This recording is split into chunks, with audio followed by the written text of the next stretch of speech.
Good morning. You are up again, up and early, to join us on Good Morning Kenya. Welcome to the program, and my name is Victor Lowe. The date is November 9th, 2022. I hope you are doing great. So, the pilots back to work as ordered by courts yesterday. That is something that we'll be following up later on in subsequent bulletins, and of course a full report later in the day. But as per the court order, they were to report to work today at 6 a.m. unconditionally. How that is going to pan out, again, our teams will be following up that story. And of course now an estimated loss of to tune of around 1.something billion. Around, let me just put a round figure of 1 billion shillings so far lost during the 4-day of the industrial action. Welcome to the program. My name is Victor Lowe. Talk to us on our social media handles and tell us where you are watching us from. Doreen, good morning. Good morning. Great to see you. Good to see you. Wednesday it is. I mean, it's Wednesday it is, yes. Yeah, and it's quite an interesting time, you know. This is even as yesterday the education CS actually clarified his statement. Yeah, he said he was misquoted. Yeah, and I mean, and it's interesting.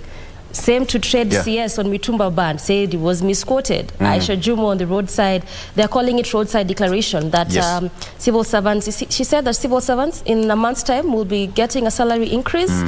I mean, it's really quite interesting. Also, the CS Transport talked about a bulk of information on the SGR documents, but what did we have? Yeah. Some people would argue that such kind of roadside declarations are dangerous because the cabinet has not even had their first official sitting. Yeah. So where is these communications coming from? Yeah.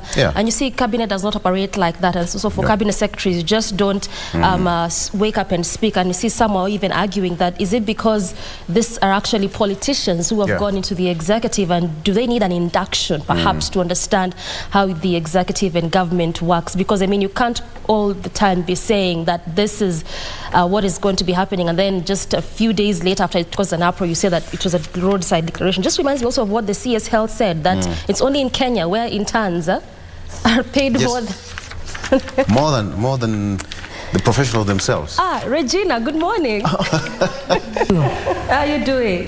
I'm well. Take it away. Now, yesterday we got reprieve in as far as passengers are concerned, and losses continued to be being incurred by the national carrier, that is Kenya Airways, when it ordered a return to work unconditionally. And also now the Supreme Court will have the final say in a matter that has dogged 3 administrations, so to speak, or if you like 2. That is one of President Uhuru Kenyatta, that saw the operationalization of the Madaraka Express, if you like, the standard gauge railway. And this particular deal was envisioned under the late Mwai Kibaki's tenure there. And this is after, on Monday, the Supreme Court allowed an appeal by the Kenya Railways, challenging the Court of Appeal's finding that the contract signed in the late President Mwai Kibaki's regime was unconstitutional, and now it proceeds to a full hearing. The Supreme Court is going to have a final say, coming at a time when CS Murkomen there finds himself, in a difficult position, given that he now says it is actually, he requires authorization from the Chinese government to give full disclosure over the SGR deal that's between, Kenya and China there, and the bank that is the Exim Bank there. Some of the judges who have had the case, when he talked about, the legality of the SGR contract, include Justice Isaac Lanaola, Chief Justice Martha Koome, Justice Gatembu Kairu, and Justice Jamila Mohammed. So the issues that are being raised here include: was the SGR contracting above board? Should the documents used by Okia Omtata, who is a Busia senator, who had asked Justices Mwilu, Mohammed Ibrahim, Smokin Wanjala, Njoki Ndongo, and William Ouko to strike out the case as it had not been sanctioned by an authorized signatory of the board? Now, did the procurement of SGR contravene the Constitution? Is the battle an academic exercise? Those are some of the issues that have been raised. We'll be keeping tabs on that. Good morning once again. This is In the Headlines, and you're just in time for that comprehensive update on what has been making headlines in the last 12 hours. So do keep it right here. We take a quick breather, and we'll be back with the news updates.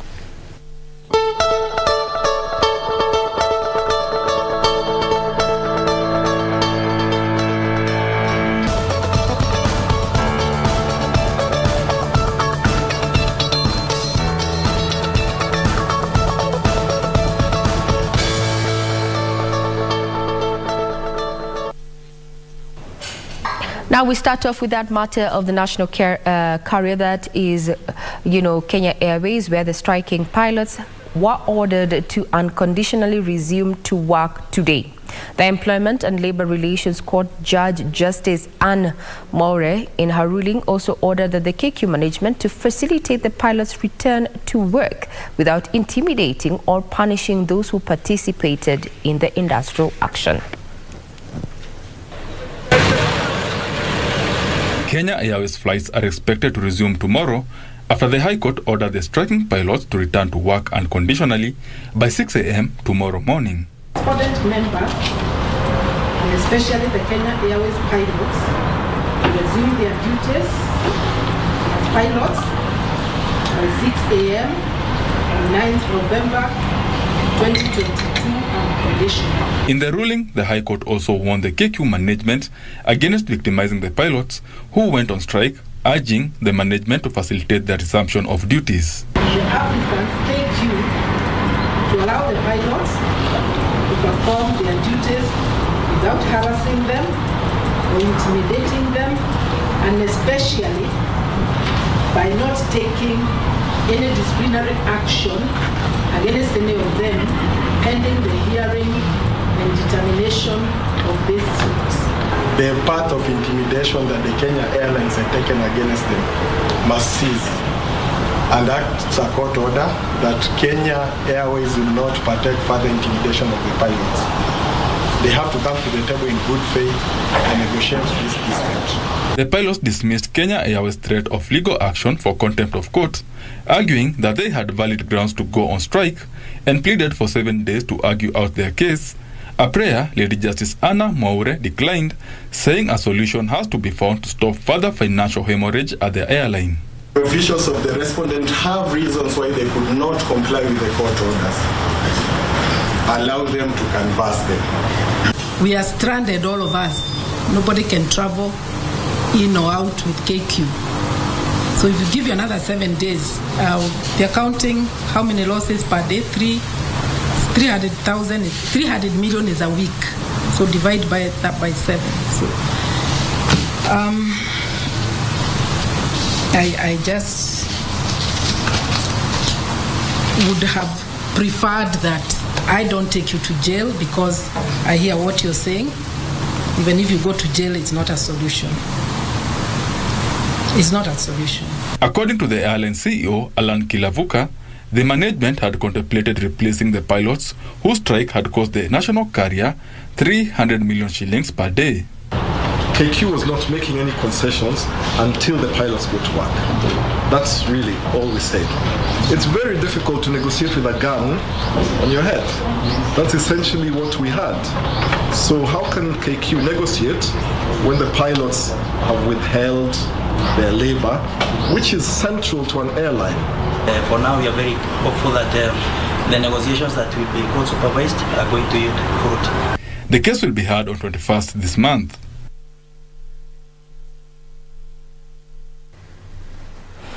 Now, 9 a.m. is just about, a few hours away, give or take 15 minutes or 15 minutes away, or 17 if you like, depending on your clock.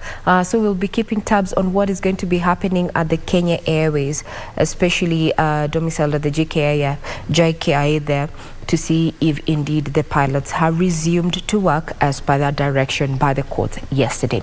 Now we cross over to the education sector, where Cabinet Secretary Ezekiel Machogu has dismissed sentiments attributed to him that the government intends to cut funding to public universities. Machogu says he was quoted out of context as he was merely asking universities to seek alternate revenue streams.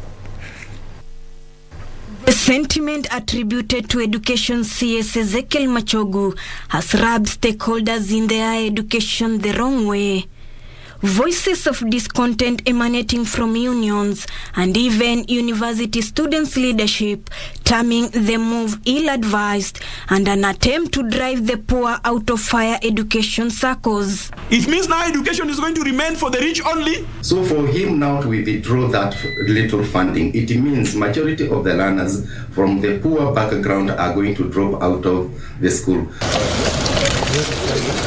But Tuesday, Machogu made it clear that his remarks at Dedan Kimathi University in Nyeri was taken out of context.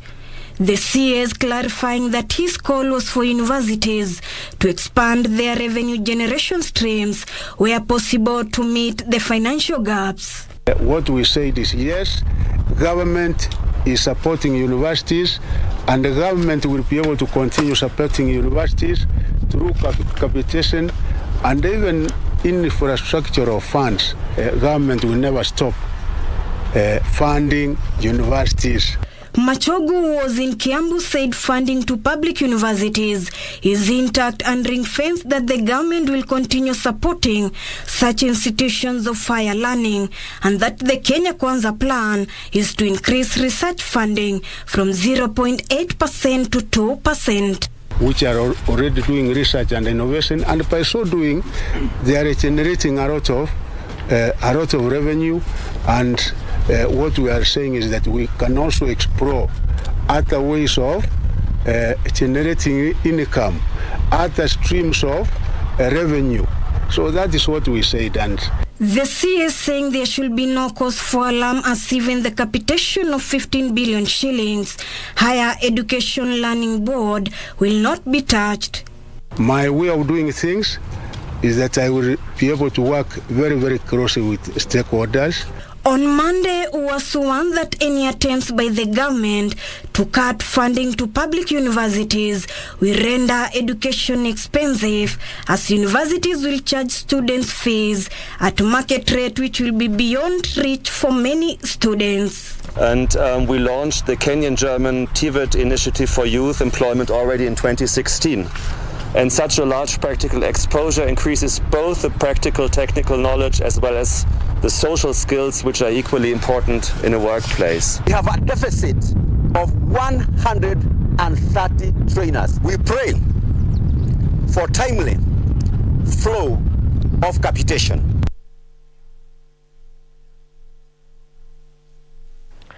President William Ruto has said the carbon credits market should benefit communities fighting the adverse effects of climate change. Speaking during the launch of the African Carbon Markets Initiative in Sharm el-Sheikh, Egypt, President Ruto said Kenya is committed to working with initiatives such as the ACMI in expanding carbon markets and carbon credit opportunities in the country. Communities fighting climate change should benefit from carbon credits. This was the message of President William Ruto at the launch of the African Carbon Markets Initiative ACMI at COP27 in Sharm el-Sheikh, Egypt. The good news is that the world has a golden opportunity to rapidly achieve these objectives by developing a robust, transparent, and sustainable mechanism through which a carbon credit market can yield attractive income and development opportunities for communities at the front line in the fight against climate change. With Kenya accounting for over 20% of Africa's volume over the past 5 years in the generation of carbon credits, President Ruto noted that a portion of proceeds has been invested towards funding clean cooking and solar home systems. We in Africa, and more specifically in Kenya, are more than just climate victims. I wish to persuade you that our strengths by far surpasses our weaknesses, and that our potential to make substantial positive global contributions overwhelmingly exceed our need for assistance. President Ruto, while expressing Kenya's strong interest in a strong partnership with the African Carbon Markets Initiative, said Kenya will be generating more than 30 million tons of carbon credits annually, earning incomes and creating green jobs for the youth. All evidence and projections indicate that we are still only scratching the surface of Kenya's potential. Some estimates suggest that by 2030, Kenya will be generating over 30 million tons of carbon credits annually, thereby earning hundreds of millions of dollars as incomes and creating hundreds of thousands of green jobs for our young people. However, the president said it is vital that there are carbon markets that work for Kenyan and African communities, saying currently about 80% of the value of some carbon credits are captured by intermediaries. We are at this moment spending... Later, President Ruto addressed inauguration summit of the International High-Level Panel on Water Investment for Africa, where he called for speedy capitalization of existing climate finance mechanism. It is imperative that urgent measures be taken to effectively cushion Africa's people, their livelihoods, economies, and communities, and rapidly eradicate vulnerability. It is for this reason that accelerating adaptation is a matter of high priority throughout Africa. On matters of climate change, there are African countries and states coming together to say that in as much as Africa produces less of, carbon emissions, it suffers the brunt of the other major continents, so to speak. We hope that this particular conference of the COP27 is going to change on matters of, climate change, as well as how countries like Kenya can, earn, as the president says there, from carbon credits, so to speak. We'll be keeping tabs on that, matters of climate as well as environment, looking back home, especially now that we're dealing with a drought worst of its kind last seen in the last 40 years. Now, the Institute of Certified Public Accountants has advised the newly elected county chiefs to prioritize settling pending bills to avert a nationwide financial crisis, while defending the role of the professionals in exposing the recent audit queries in the county administration. ISPAC National Chairman George Mokwa underscored the need for cross-sectoral collaboration in the fight against graft.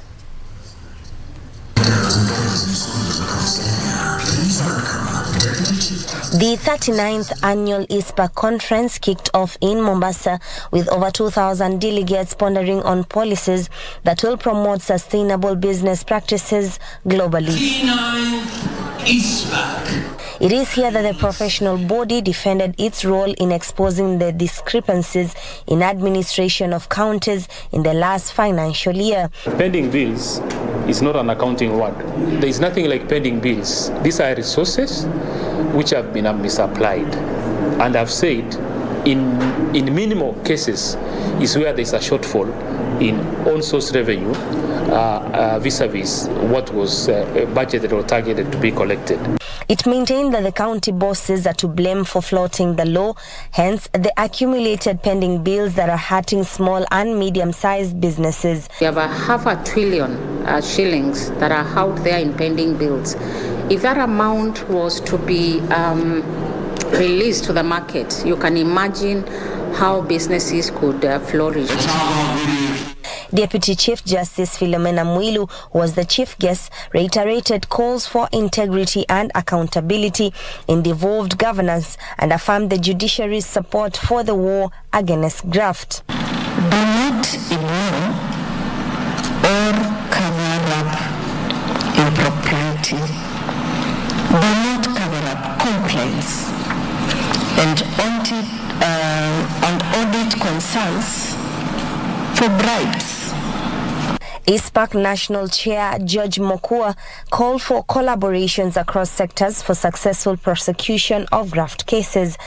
If proper procurement was followed, what needs to be done is support documents availed in accordance with the provisions of the PFM Act, and therefore payment should be made. In being able to have the cases presented in a manner that successful prosecution can happen. The council, however, cautioned that the rolling out of the Hustler Fund could erode the gains made by the SME tailored products such as the Uwezo Fund. Now, Senior Assistant Inspector General Japheth Koome found himself in a tight spot when he appeared before the Administration and Internal Affairs Committee to defend his suitability to serve as the country's next Inspector General of Police. Koome, who has been in the police service for 31 years, was asked to explain his position on the violation of Kenyan rights during the violence that rocked the 2017 election when he served as Nairobi Regional Commander. Hearing before the Committee on Administration and Internal Affairs, Police Inspector General nominee Japheth Koome was hard pressed to address a violation of human rights during the chaos that was experienced in the 2017 election when he served as the Nairobi Regional Commander. You need to tell us how much you know about incidents which happened in 2017 after the election. And what assurances will you give Kenyans that you are up to the task to defend their rights? The issue also surfacing in a sworn affidavit submitted by Zaina Kombo, who asked the committee not to approve him, questioning his integrity.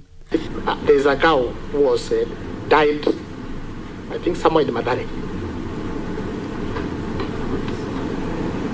In Mathare, the matter was investigated before a court of law. Officers went, gave evidence. The family were there, gave evidence. Again, the matter was dealt with to logical conclusion by a court of law. I was not found culpable, honestly, the chair. Koome, who indicated his net worth as 89 million Kenya shillings, was also taken to task to explain how, if approved, he will end the rampant corruption in the police service that has tainted the image of the service. Any member of the public is out there, he captures a police officer receiving even a cent. That evidence is presented to us. Then there is a reward to that member of the public, monetary reward. MPs from cattle rustling prone regions were also keen to have the police IG nominee tell Kenyans how differently he will address the issue. If you see a truckload of livestock passing Nakuru to Dakoreti or to Athi River, just tell us how you're going to know that this truck is not faring proceeds of banditry. Those are the things I would have wished to hear. I'll go with you. I'll go to thought and ensure that we listen to, and that's why I mentioned the chair. The game changer is once we make this the county policing authorities operational. Koome, who acknowledged that the service is tainted, vowed to take the bull by its horns, saying there will be no compromise in ensuring a safe and secure Kenya. He also noted that he will relook into the new police uniform, which he says the officers are not happy with. Now to the controversial conversation that has swept especially social media and the political scene. The President, William Ruto, led the United Democratic Alliance Party, has distanced itself from sentiments attributed to Fafi legislator Salah Farah on the removal of the presidential term limit. UDA says, whereas the proposal had not been tabled at its plenary for discussion, they would not support such a move. It is a move that is eliciting barrage of reactions just less than 100 days of Kenya Kwanza administration. Sentiments attributed to Fafi MP Salah Farah of UDA seeking to remove presidential term limit to cap it with age limit. According to the first-term MP, a good president should be allowed to rule for life, while a president who is not a performer should be removed through the ballot or after attaining 75 years. Assuming that now the current government, we came in when the government, the economy is at a state we cannot talk of. We cannot implement those of the plan because of the debts and the amount of resources we have. So assume that the president now takes action in implementing his agendas. He has to write up or clean up some of the messes. That might take him 5 years, a term. So we'll only have maybe 5 years again to implement the agenda so he's talking of. So by 5 years again, you're going to remove it. So I was thinking maybe if we give any president for you to implement your agendas, clean up the mess of the other previous government or whatever it is, you're given a 5-year term to do that. And then you implement 2 terms again, you can do something. But I believe 2 terms is not enough for somebody to implement the agenda. To attain this, Salah is proposing to amend the constitution to scrap the 2-term limit for president. But even his party UDA is not amazed, terming such sentiments fertile imagination and would not wish to be associated with the utterances. That is not the position of the party. And I speak that with authority, that there is no such thinking that we need to review the constitution to extend the term limit. In any case, by the way, I mean, such is not the discussion to put right now. This coming as Azimio la Umoja One Kenya MPs dismissing the proposal, termed it as draconian and dangerous for democracy. You know, during the campaigns, we kept on reminding Kenyans that if they make a mistake of allowing the UDA brigade to take over the reins of power in this country, they will be allowing the country to take the Uganda direction. We are asking the UDA administration to work for Kenyans and to stop all these shenanigans they're involved in. The energy that UDA is using to test waters with the term limit issue, they should actually spend that energy on giving solutions to this country. This Fafi man definitely has the honors, and we want the president to come clear on this issue because it's a very, very serious issue. Currently, the constitution allows a president to only serve for a maximum of 2 terms of 5 years each and does not back candidates based on their age. Meanwhile, nominated Senator Gloria Magoma has called for investigations into alleged financial misappropriations at the Media Council of Kenya. Now, in pursuant to what Kevin Washira there has just highlighted in regard to that particular question, we understand that today, being the 9th of November 2022, the Senate Committee on Finance, Budget and Budget, chaired by Senator Ali Roba, will be holding a meeting as well as to consider the county government's additional allocation bill And at the same time, at 9 a.m., the Senate Committee on Information, Communication and Technology, chaired by Senator Alan Chisang, is scheduled to hold a meeting at 9 a.m. to consider the statement sought by Senator Gloria Orwoba on the management of the Media Council of Kenya funds. And KBC Channel 1, you can bet we are going to be keeping tabs on that. We take a quick breather. We'll be back with more news updates.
So tell me, which team are you playing for, my dear Rene?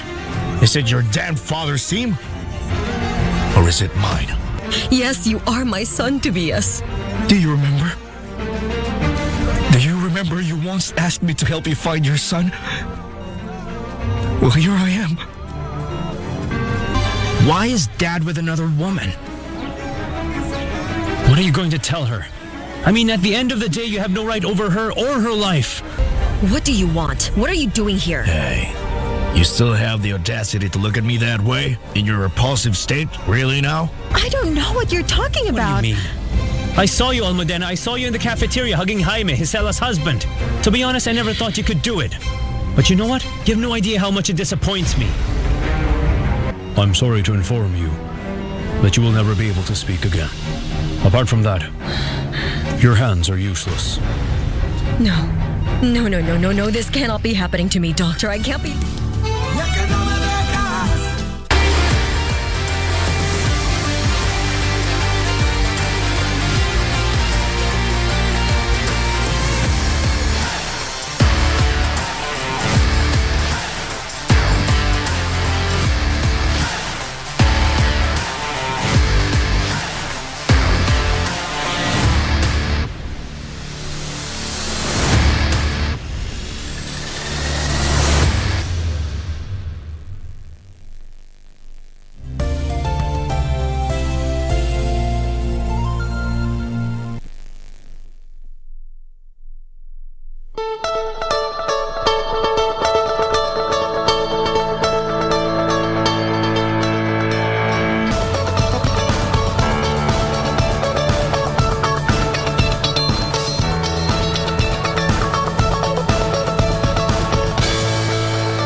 If you're joining us, this is In the Headlines and you're watching KBC Channel 1. I am Regina Manyara. By next weekend, actually, the World Cup will be on. So it is 11 days to the World Cup, and the World Cup is going to be broadcast live from this particular station, your true sports partner. We'll come back to sports, but now let's look at the drought situation, where education stakeholders in arid and semi-arid regions have expressed fears over the possibility of candidates from those areas missing out on the forthcoming national examinations due to the prolonged drought. In Tiati constituency, Baringo County, many school-going children have dropped out of school instead joining their parents in search for food and water.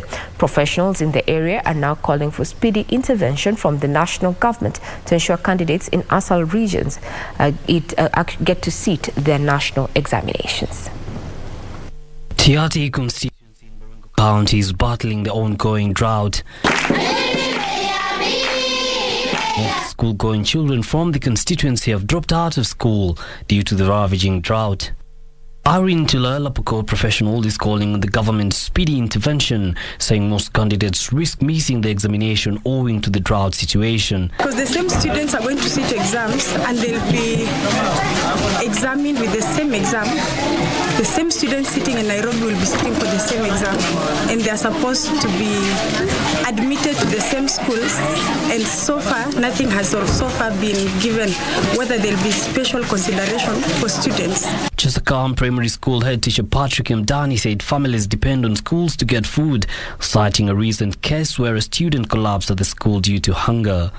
The school has received food donation, but the principal is appealing for more. Ukosefu wa chakula katika shule na hata ukosefu wa maji imekuwa changamoto katika shule hii. Calls continue to be made on the government to reintroduce the school feeding program as an immediate mitigation measure, especially for schools in areas worst affected.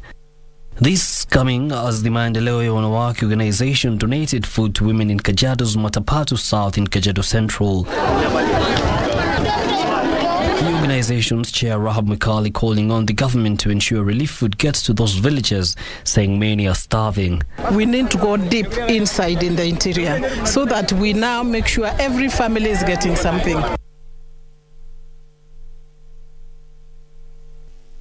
To the counties where traders in Trans Nzoia County have been cautioned against falling prey to cartels leasing stalls at a newly built market. This even as the Kipsigis community elders claim they were not being involved in the acquisition of land for the expansion of Kericho town. This and more stories making headlines from the counties. A family in Kakamega is calling for justice following the death of their kin, who was attacked by unknown people as he left his place of work. The deceased was a night guard at a club. Mimi nina machungu, hata hatujakaa miaka mbili. Kuna ndugu yetu pia alipigwa akauawa, alikufa kifo cha uchungu, lakini hakuna chochote chenye kiliendelea pale. Serikali kuu itilie maanani sana na iweze kuweka security ya kutosha, so that raia akiwa anatembea anajua security iko ya sawasawa. Si raia akitembea anakuwa na wasiwasi atakutana na watu fulani waweze kumfanya nini, kumjeruhi. In Trans Nzoia, Governor George Natembeya has cautioned traders of a group of conmen collecting money in the name of allocating them stalls at the newly built Muliro market. Hivyo wale wajanja ambao walikimbia mbele wakachukua nafasi kwa soko na wamekuwa malandlord, wamengojea sasa kukodesha soko kwa wafanyabiashara. Kama ulikuwa umetoa pesa, jua pesa imepotea hivyo. Elsewhere, the Kipsigis Community Clans Organization has termed the use of tea harvesting machines by multinational tea companies in Kericho and Bomet counties as a non-issue. Our concern is the land itself, which was forcefully taken by the British colonial government, which should revert back to the real owners of the soil, who are in this case the Kipsigis people. Meanwhile, Mandera Governor Mohamed Khalif has warned the newly sworn-in County Executive Committee members, saying that they must deliver in their respective dockets. It is now our responsibility to deliver. We have a big challenge. We swear with the Holy Quran. Tujipange. Finally, Westland's Member of Parliament has officially unveiled 5 new modern classrooms at Kabete Vet Lab Secondary School. Just work hard so that when you live here with good grades that can now take you somewhere. You are building your life from this stage.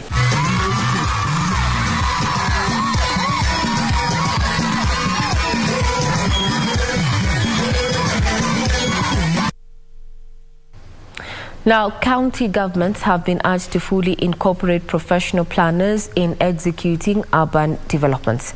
The Kenya Institute of Planners say mushrooming of market centers and townships along major roads poses a significant risk to quality of life. Hence, the need to plan strategically for sustainable development. Wycliffe Okech with that report from Kisumu County. The world's urban population is projected to hit the 60% mark by the year 2030.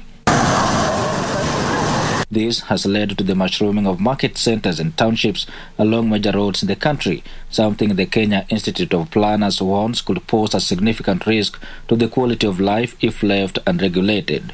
And we want to talk to our governments to really prioritize funding, planning for sustainable urbanization.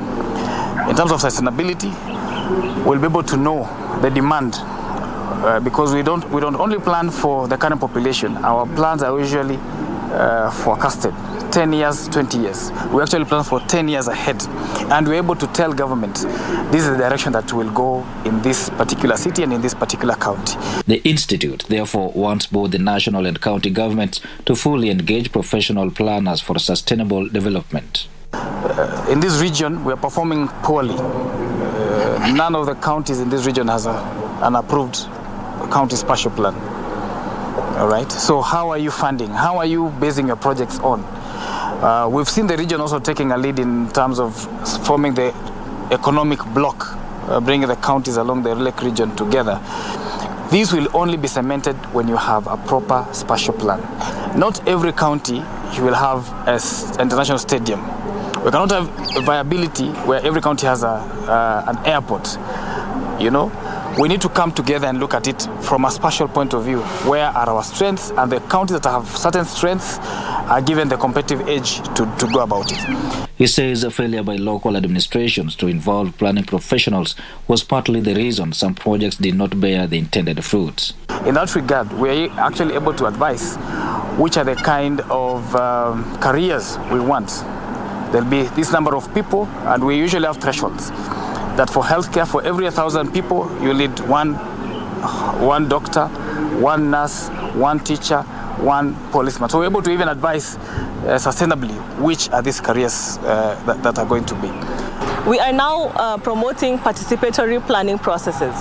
This means that even I, as an implementing partner, when I'm coming to you with an intervention, it needs to be co-developed, co-designed and co-developed with you and implemented together with you, because then you not only have the ownership, but you also are informing exactly where the pain points are. Solution to such, according to the Kenya Institute of Planners, lies in the liaison between the institute and national and county government authorities. It is now exactly 11 days to the World Cup, and if you like, look at it this way. Next weekend, you're going to be watching a game from Qatari, courtesy of KBC Channel 1. Now, Arsenal duo Gabriel Jesus and Gabriel Martinelli make the cut as Brazil names their 26-man World Cup squad. In other news, Manchester United midfielder Christian Eriksen has been included in Denmark's preliminary squad to play in the Qatari World Cup finals. The World Cup finals will be broadcast live to you by KBC Channel 1 and all affiliate radio stations beginning the 20th of this month all the way to the 18th of December. As we say, World Cup. Brazil national soccer team coach Tite has named a star-studded World Cup squad made up of 9 forwards as the Seleção seek for glory in Qatar. The team includes Paris Saint-Germain forward Neymar Jr., Chelsea defender Thiago, as well as Real Madrid's winger Vinicius Jr. In Asia, Shuto Machino has been called up to the Japanese soccer team to replace Yuta Nakayama, who is nursing an injury. The 23-year-old striker has scored 3 times in 4 appearances in Japan. In North America, Canadian goalkeeper Maxime Crepeau will miss the Qatar World Cup after suffering a broken right leg over the weekend while playing the MLS Cup final. The Los Angeles FC goalkeeper suffered the injury during extra time in a collision that earned him a red card. The World Cup finals will be broadcast live on KBC Channel 1 and all affiliate radio stations beginning on the 20th of this month to the 18th of December 2022. It is Youngberg! What a save! World Cup iko KBC. Save by Crapo to set it. Higher, higher, higher. Yeah. Higher, higher, higher. You know what it is. Higher, higher. From the look of things, it seems that a majority of our viewers, audience, and people have interacted with have already picked their teams, and it seems that Dan Okoth is rooting for Brazil, and he would want that we support Brazil. Well, I'm yet to pick my team, and when I do, I'll let you know. But what we know is that Group D, defending champs there, France are in that, have pulled together with Australia there, Denmark. So we'll wait to see, and we'll continue just giving you details on which team is under which bracket, so to speak, as we work towards broadcasting that particular global showpiece. Now, still keeping up with matters sports, a former Black Stars striker Asamoah Gyan has released a new song for the upcoming 2022 FIFA World Cup in Qatar. The song, dubbed Turn Up Remix, is to motivate the Black Stars and supporters of the FIFA World Cup, which begins on the 20th of this month in Qatar.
Well, I'm yet to forgive the man for, missing a penalty shootout in the 2010 World Cup there, and, ensuring that we did not have any African team, so to speak, qualifying there for, the semi-finals and such. Well, Asamoah Gyan, they're coming up with this World Cup song. Well, it may not have the luster like we saw with Shakira's It's Time for Africa. We're still waiting. We have around 11 days to go. Now, with those 11 days to go for the much-awaited FIFA World Cup in Qatar, our player profile segment today, we feature American soccer team captain Christian Pulisic. Yes, now Christian became the youngest player ever to captain the USA when he led the country out against Italy on November 2018 at the age of 20 and 63 days.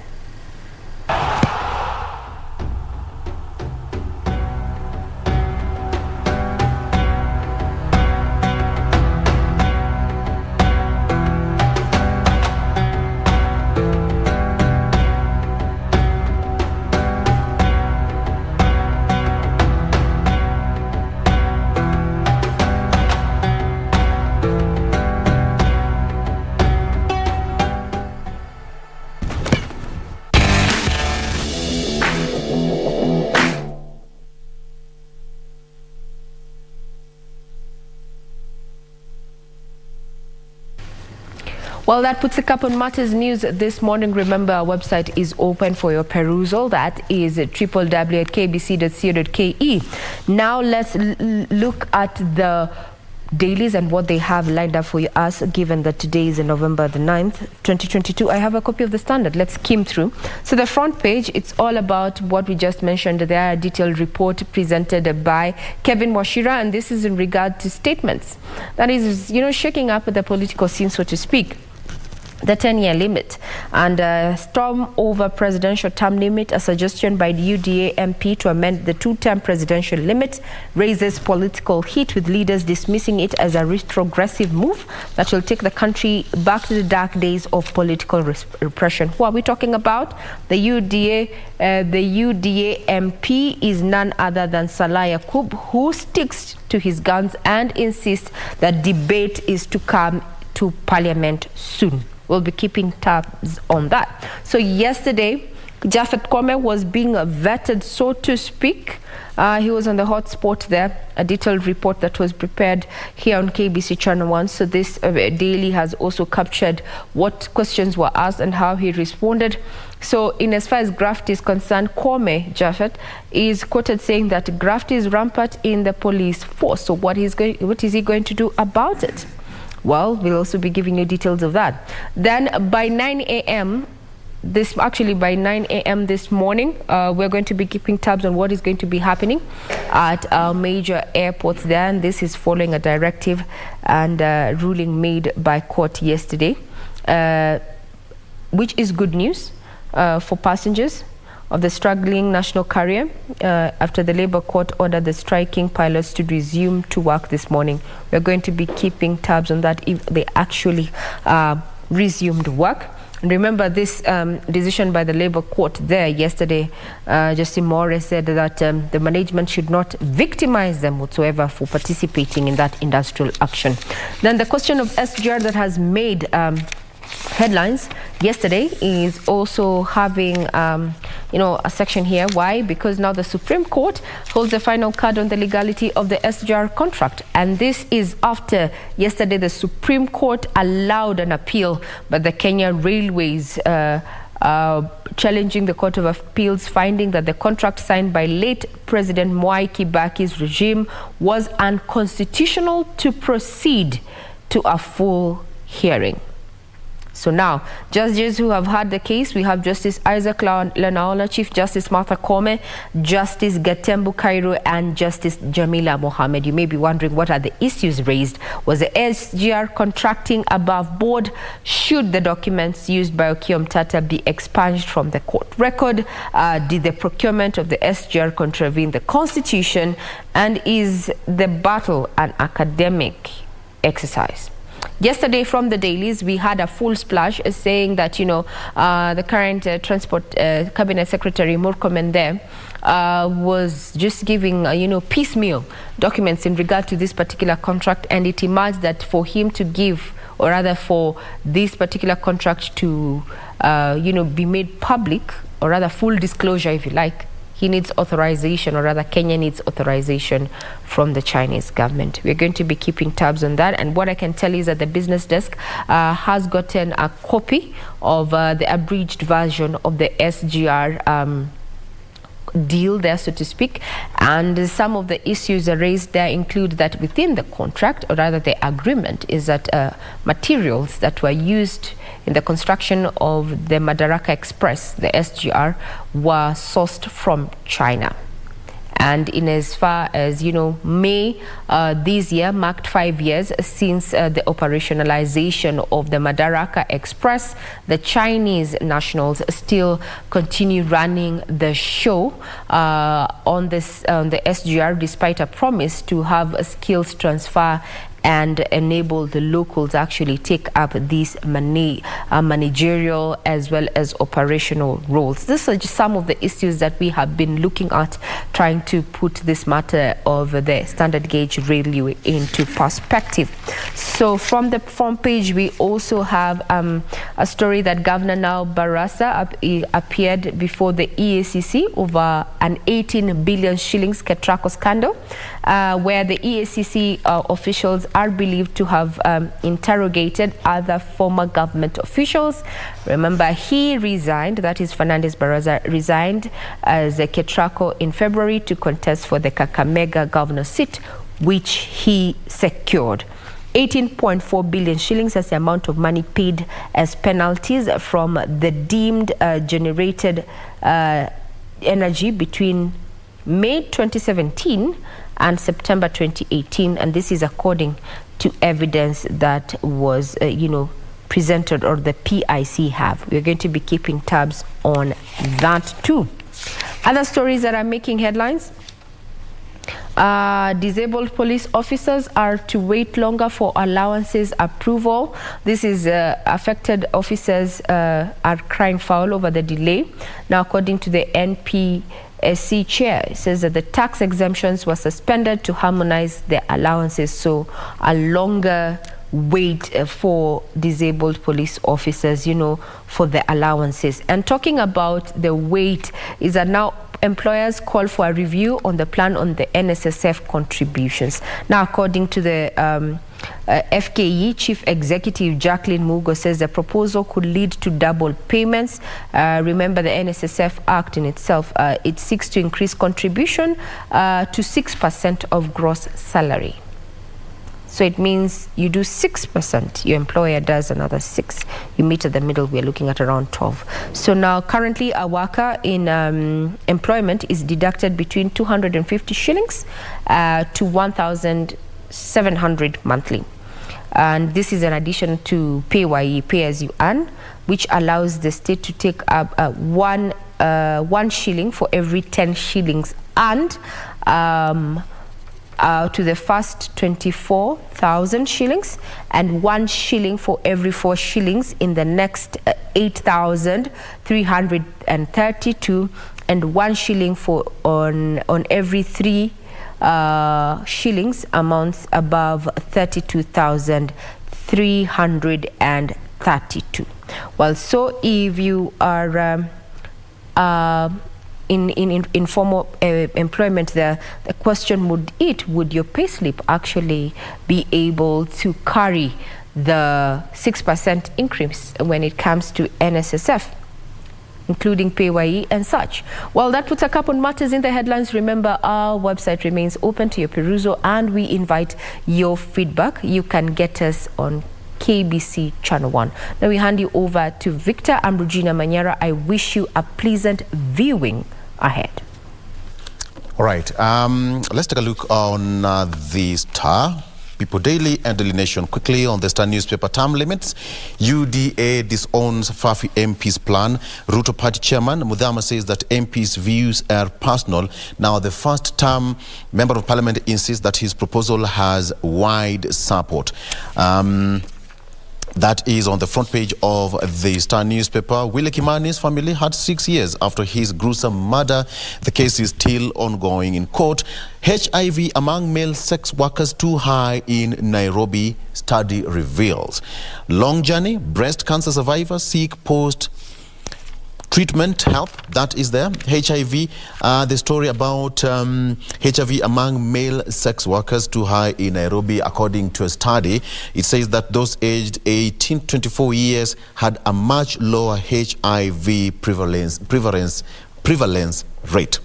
That is a story here that the current rainy weather is taking a toll, and now a lot of people, according to a study here, that sex workers aged between 18 to 24, referred to as younger, had a much lower HIV prevalence of 9.9%. That is in Nairobi. Village elders to earn salary if new salary sails through.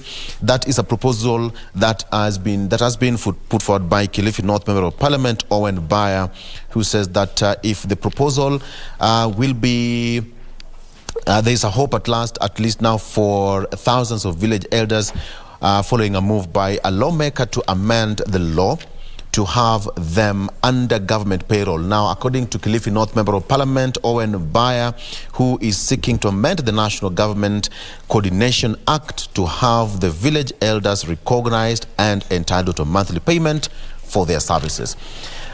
Bob Colimo, succession case settled after wife and kids agree. Parties recorded a consent in court, came up with a mediation agreement. This is about the 200 million shillings estate owned by late Colimo.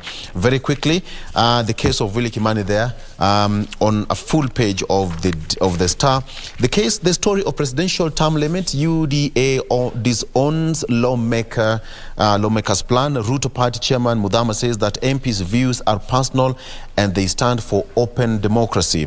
The party and his chairman, Johnson Mudhama, said that they are not involved in the talk of removing term limit or setting an age cap.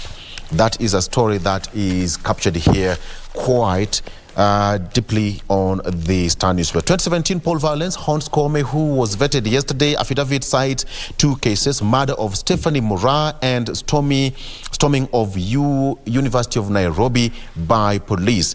Of course, he was vetted yesterday by the National Assembly to take over as the new IG. All right, very quickly on to the People Daily. Border gang attacks rise sharply.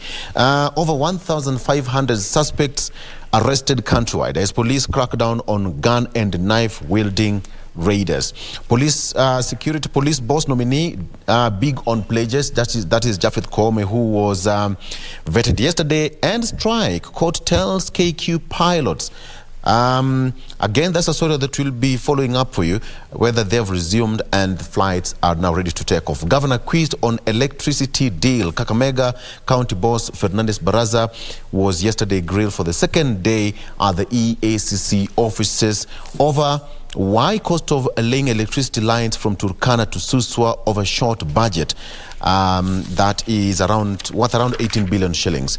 And very quickly again here, a scheme to amend presidential term limit law opposed. That's according to Fafi MP, who is now facing a lot of backlash from in and without the among his circles from UDA and even the opposition.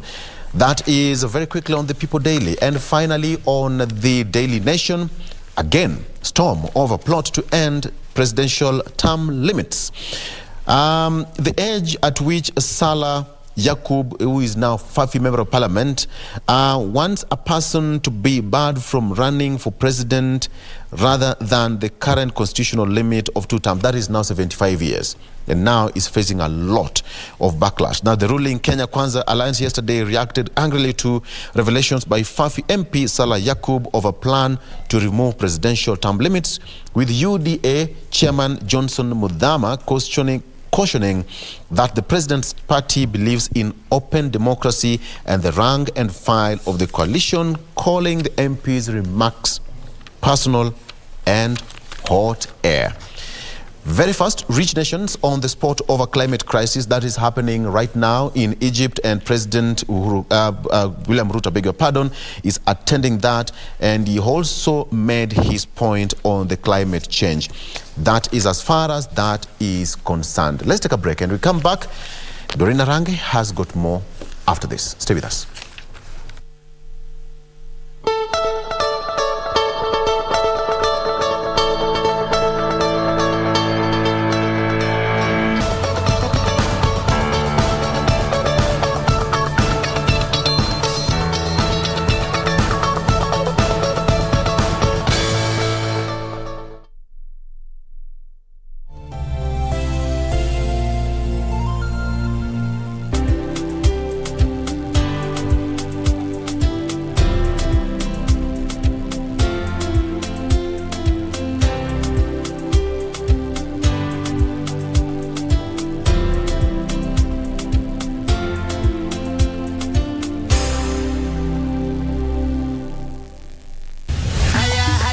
The world's biggest sporting event is here with us. The FIFA World Cup 2022 in Qatar. KBC Television will air live 28 selected matches, while radio will beam live all the 64 matches. We would like to bring to the attention of the public that KBC is the only station that has exclusive 2022 FIFA World Cup free-to-air FTA broadcast rights for both TV and radio in the Kenya territory, and no other media outlet. Therefore, catch all the FIFA World Cup action live and exclusive on KBC TV and radio. KBC is indeed your true sports partner. At KBC Channel 1, we put people at the heart of events with our captivating weekly news features. Every day, we are breaking new grounds with informative, entertaining, and inspiring human interest stories. On Mondays, 9 p.m., we have The Cabinets. Tuesday, 9 p.m., we get inside the barracks for military tales. We delve in the world of cinemas and theater each Wednesday night. For the young and industrious, make a date with us every Thursday at 9 p.m. Fridays are dedicated for my culture.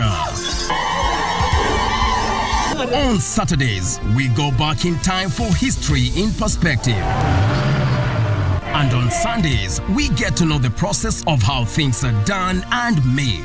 KBC Channel 1 News features a whole lot of wonderful viewing experience.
Exactly 22 minutes to the top of the hour. You're right in time for our first conversation. This Wednesday morning, we want to train our focus on matters of land ownership and property. Land and property is quite an emotive issue in this country, and possibly the larger part of Africa. So this morning, we want to understand what exactly are the processes and procedures when it comes to ownership of land as well as property. And my guest is already here to help us converse around that particular issue. That is Martin Gidinji, who is the sales manager, AMG Realtors Limited. Welcome to the program, Martin. Thank you, Doreen, and thank you for having me this morning. Good. Now let's just broach this discussion from that particular aspect in which I touched about, that land is quite emotive. One of those important things, if you're an African from whatever part of the continent, it's really quite important. But then talk to me about some of those processes that an individual needs to be understanding the minute they are thinking of perhaps land buying. And this, even as you respond, touch on particularly those that are from diaspora, because oftentimes they want to buy land back home. They want to invest in buying land back home. But there's that question of road deals. How does this go? Thank you very much. Again, thank you for having me this morning, Doreen. And I think I would start by saying, as you've mentioned, that land is quite emotive in this country. Actually, for a long time, it's usually a conversational starter. When you go to social gatherings, when you say, I have an eighth somewhere, it's usually a conversational starter. Niko na ka eighth pahali. You know what I mean? Uko serious na maisha? Yes. When you go home, if you work in Nairobi, in majority of the cities, when you go back home and you tell your folks, you tell your parents, I have bought an eighth, they carry you with a lot of weight differently. You know what I mean? So land is quite emotive in this country for a long time, and it's one of the factors of production, as you know, and it helps us to be able to do many things, including having our homes. I mean, building anything, whether you want to start a business, you can only have it when you have land. So as a factor of production, that's the reason it's an emotive issue and an emotive factor. And also, it's not like it's too much. There's too much of it. You'll find that everyone wants a piece of it before it's fully sold. For example, in Nairobi, the land prices are very high. So people are actually moving out of Nairobi, because the more we progress, of course, we are going to talk about that later, the more the land prices go up. So there's this particular issue about people in the diaspora. And for a long time, they have faced the brunt of raw deals when it comes to land transaction. And ideally, from that basis is actually where we sit as an organization. For the last 10 years, we are celebrating our 10-year anniversary as AMG Routers Limited.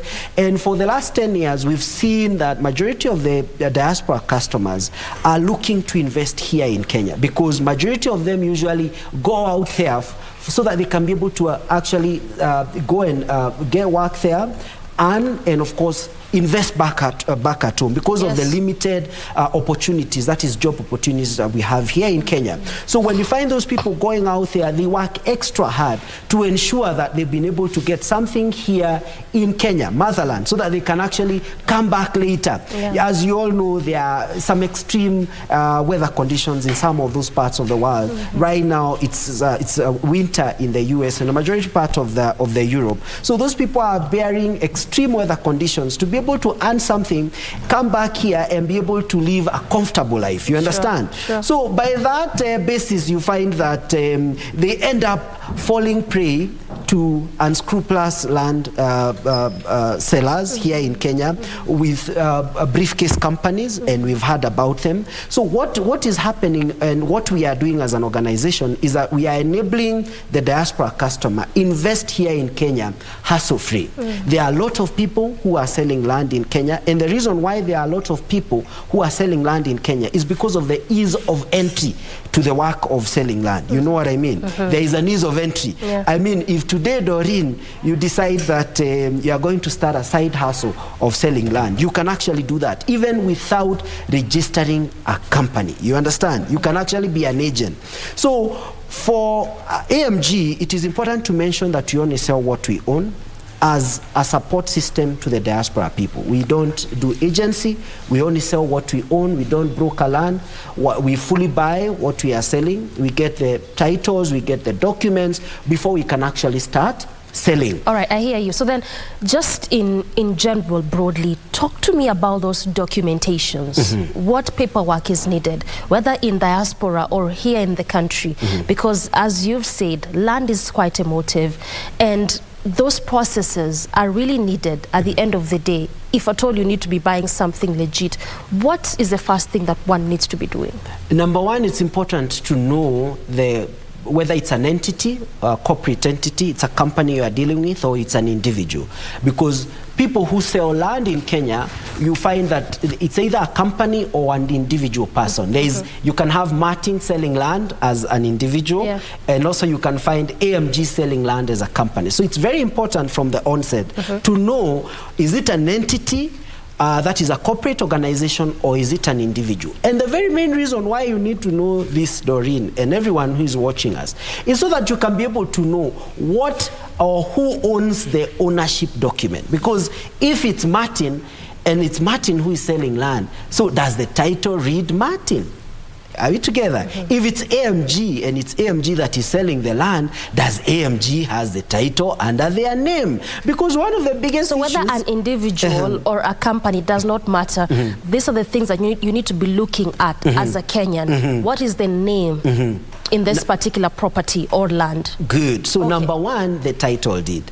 It is very important to know whose name is on the title. The second thing is it's important to know the history of the land, where they bought it from. So if they bought from an individual, it is important to ask the person who is selling, and what's the history of this land. Number three, it's important to know the usability. What are the uses you can do with the land? Is it commercial? Is it residential? Is it agricultural land?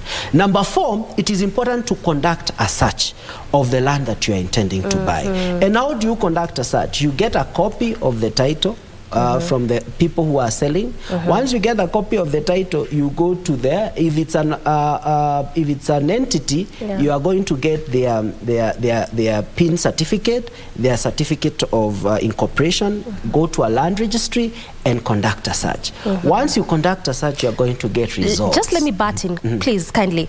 all this you haven't paid for this land. Yes, not all right yet. It's important to note, because you have some who pay and then they begin doing all these processes. All right, so first of all, you have not yet paid. By the time you're knowing the land, you're doing the search, usability of the land, this is just you doing due diligence, assessing before any payment. Whether an individual again or a company, doesn't matter. It doesn't matter. All right, good. In addition to that, once you get the search of the land that you're buying, it is important to go to the site, Doreen. Enda ujione. Kwa sababu wanasema kwa ground vitu zinaweza kuwa different. All right, I hear you. So go to the land itself, see the beacons, because a land has beacons. Beacons means demarcation. That if you're buying, for example, plot number 4 at our latest project called Kikuyu Breeze, and maybe if you give me a chance, I'll tell our viewers where Kikuyu Breeze is, or Juja Prime, for example. If we take you to the site, we have demarcated the land, including access roads, because once you subdivide a piece of land, Doreen, you must give access to roads. So you must be shown where will be my road access to where my plot is, so that later the neighbor will not tell you are trespassing on their land. You've ever heard about trespass? Yes. Those conditions usually arise where roads access were not made. Or sometimes, you know, this piece of land, when I was buying it, for example, it was 50 by 100 or 47 by 60. This was the size, and then you get a neighbor saying that you've entrenched a bit. Correct. So now that's why these beacons are necessary and important. They are very important. And this is class 101. You're learning. And the beacons have numbers. So it's important to clarify whether the numbers on the ground and the ones on the map, because once you subdivide a piece of land, you get a map, you know. There is a map, a paper that has and this is given to the buyer. Correct. All right. And the map, which is a paper, is a representation of the ground, how the ground looks like. So if there is a discrepancy on the paper and the ground, you need to raise a question. For example, if you're buying a corner plot, it's number 6, and when you go to the ground, corner plot is number 7. There is a discrepancy. So you need to ask those questions. Why is it that on the paper it is not matching the ground? Are we together? You understand what I mean? Understand. So it has to match. Everything has to match from what is on the paper to what is on the ground. After that, once you've seen the land, it's important to draft a sales agreement, and it's important to establish who is paying the legal fees from the onset. Majority of the times, we advise our customers that if they have advocates and lawyers, it's important we engage a lawyer to lawyer, because as an organization we have an advocate, and if you have a lawyer, because majority of the people now have access to advocates to help them with land transactions. It's very important. So once you've seen the land and you like it, we introduce our lawyers to each other, and then there are some documents that we require from you, which is the ID, your ID, and then there is a postal address, and then there is a KRA PIN certificate and a passport size photograph. These are the documents you need for that sales agreement. Yes. All right. And this also has to be signed by both parties. Correct. All right. Well said. All these processes well enumerated. Due diligence has been done. So then what happens? Because these are cases that not one, not two. Currently, we have an active case. We might not get to the details of it because it's an ongoing case. In fact, the DCI were probing on that particular issue yesterday, what is happening currently in Westlands. And these are cases that have been ongoing. Someone has done due diligence, just as you explained. They finally bought that particular land, but years later, again, someone comes in and says, 3 years before now, I bought the same land. And actually, when you look at the documentation, they are the same. So what normally happens that you will get land X, whereby, as Doreen, I present the documentation, as Martin, you do, and they are both the perfect documents for the same land, double ownership. How does that occur? Okay, thank you for that question. It is important to mention that when you when you're doing a land transaction, and this is something that we've seen as an organization, there are usually, because we buy land as well, so there are usually some red flags when you're buying land that people ignore. So you'll find that people are investing in land, but on the onset, you will find that you've seen something that is not corresponding with what you know in terms of land ownership and a land transaction. So once you see a red flag, because the red flags are usually everywhere, so you'll go to a piece of land, for example, and the beacons are not matching the map, for example, and then the person convinces you that, you know what, this is something that we can rectify, and then you say, okay, if you can rectify, it's okay. So there are usually a lot of from experience, red flags when it comes to land buying that people ignore. So it is very important not to ignore any flag that you see when you're doing land transaction. For example, if you're buying a piece of land and you ask for the title of the land, and the person starts saying, you know what, give me some 30 days, I'll give you the title, or you can pay some money and then I'll give you the title in 30 days. You go ahead and pay, and yet you know very well that you need to see the title before you pay the money. Are we together? Secondly, you ask someone, what is the history of the land? And then they didn't tell you anything about it. And then they tell you, you know what, this is it's a long story. It's a long story, but what you need to know is that the land belongs to us. It's a red flag that people ignore. So it is very important that when you're buying land, it is very important to stick to your ground on everything that you want and everything that we've said. Don't back out if it comes to documents, if it comes to paperwork, if it comes to due diligence. Don't use shortcuts. At the same time, we've seen for a long time that a majority of the Kenyans, for example, in some of those land deals that have gone wrong, for example, you'll have an access to a lawyer, and then you say, paying for a lawyer is expensive, for example. Shortcuts. You understand what I mean? Yes. So some of those reasons are the ones that later cost you much more than actually the investment that you've had. So it's important to always take heed of all the red flags that you're seeing when you're doing land transaction, so that it doesn't cost you way later. It is important to follow the due process. And it doesn't matter how much hurry you are, to pay for the land. If you have seen a red flag, Doreen, it is important to back out and just say, let it be. If you don't have what I want, yes, then we are not going to proceed with the sale. Yes. Well said. So then at what point do you engage the services of a lawyer? Because you really reiterated around this issue over time, even as you respond to these questions, because also we've had instances whereby one would say, for instance, I'm buying land around this area. One would say, I'll be asking people that live around areas of KBC, for example, how things go, the land they bought, but you realize that is them.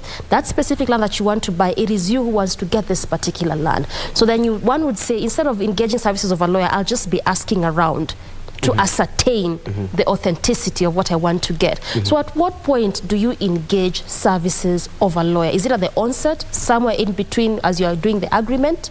At what point? It can go concurrently. I would say the process of engaging a lawyer and the time you engage a lawyer can go concurrently with your due diligence, because ideally a lawyer does a lot of background work when it comes to getting the right or confirming that the documents are actually confirming the buyer is the owner. I mean, the seller is the owner.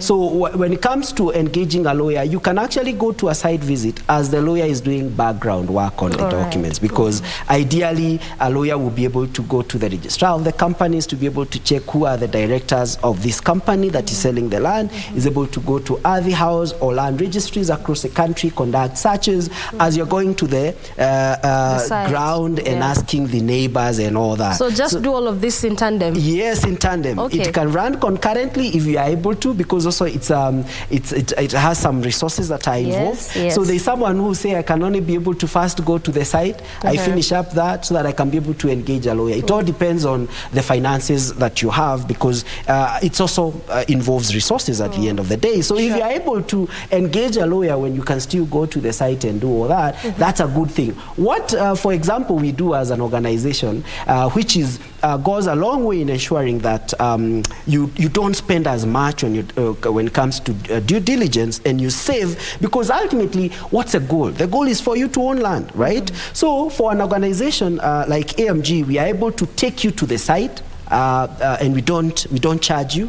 So every day we do site visits to any location that we sell land. For example, Nanyuki or Naivasha or Kikuyu or Juja. We are able to take you to the site at our own cost so that we can facilitate you going to the site and see what you actually buy. I hear you. So then at the end of the day, just make sure you do your due diligence properly. Go to the site, see for yourself what you're being sold for.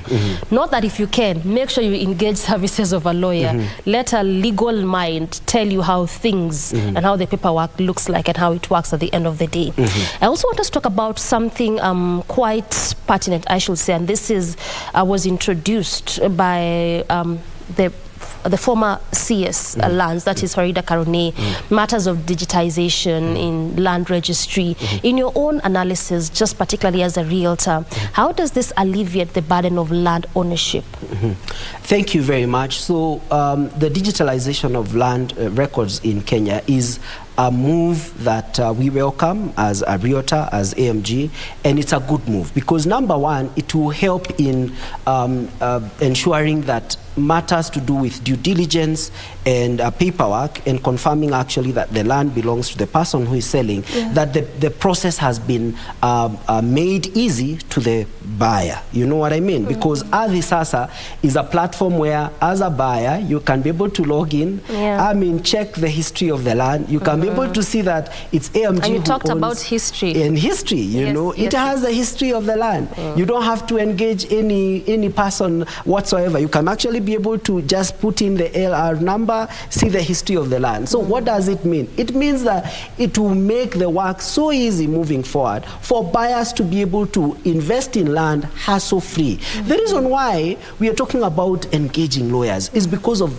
the lack thereof of this system. Because all that we are saying is that these processes are manual. You have to go to a land registry, you have to get the file, you have to get a search, it has to be signed, you know what I mean? So if Ardhi Sasa is able to be up and running, it is a welcome move. We welcome it with open hands, and we are looking forward for the platform to work so that our customers can actually be able to invest in land even in a more easy way, in a more transparent way, in a more faster way, because they are able to make decisions faster. Because once you click, you can click on your desk where you are at, you can be able to check the history of the land and able to see the results. So you're able to make a faster decision in terms of investment. All right, I hear you. I want us to take a very quick breather, Martin, but even as we do that, I want you to marinate on that issue of what has been put in this year's budget, 2022-2023, in this digitization, and how this one will go a long way. Also, we will navigate on the issue of wealth tax that the President talked about. As you marinate on that one, we take a very quick breather. We recoil with Martin Githinji with plenty more on matters of land and property ownership in Kenya.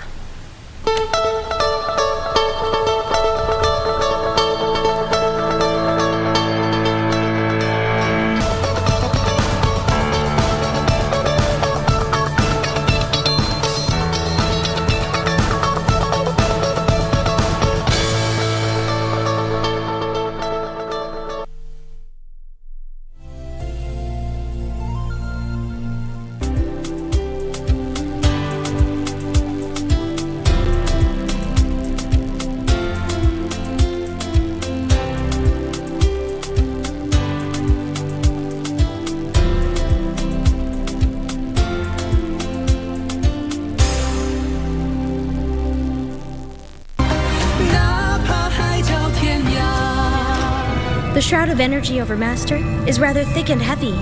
I'm not even able to get any closer. Such powerful energy couldn't be obtained without thousands of years of cultivation. It seems Master will be resuscitated sooner than I expected. I didn't realize you exhausted your energy to refine that pill. That explains why your king brought me in. And just in time, too. Had I been a few hours late, it would have been too late for you. What's this? Genova, I've been around a long time. It's so obvious you're lying. But I understand. You're only doing it to comfort me. What on earth is going on? Can you tell me the truth? I could really use some answers.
Welcome back. We continue our pace with the day's conversation. Still holding court with my guest, Martin Githinji, Sales Manager, AMG Realtors Limited, of course, conversing around issues of land and property ownership. Before we took that break, we were talking about digitization. And in the 2022-2023 budget, 769 million is what has been allocated to the digitization of land registries. But what I want to get from you, even as we have that money being put in this particular project, for example, is there enough awareness in terms of people understanding that sort of we are moving from the manual way of doing things to the digital way, which could be easier and, more, how should I put it? Could be easier and more believable, so to speak, in terms of owning a property?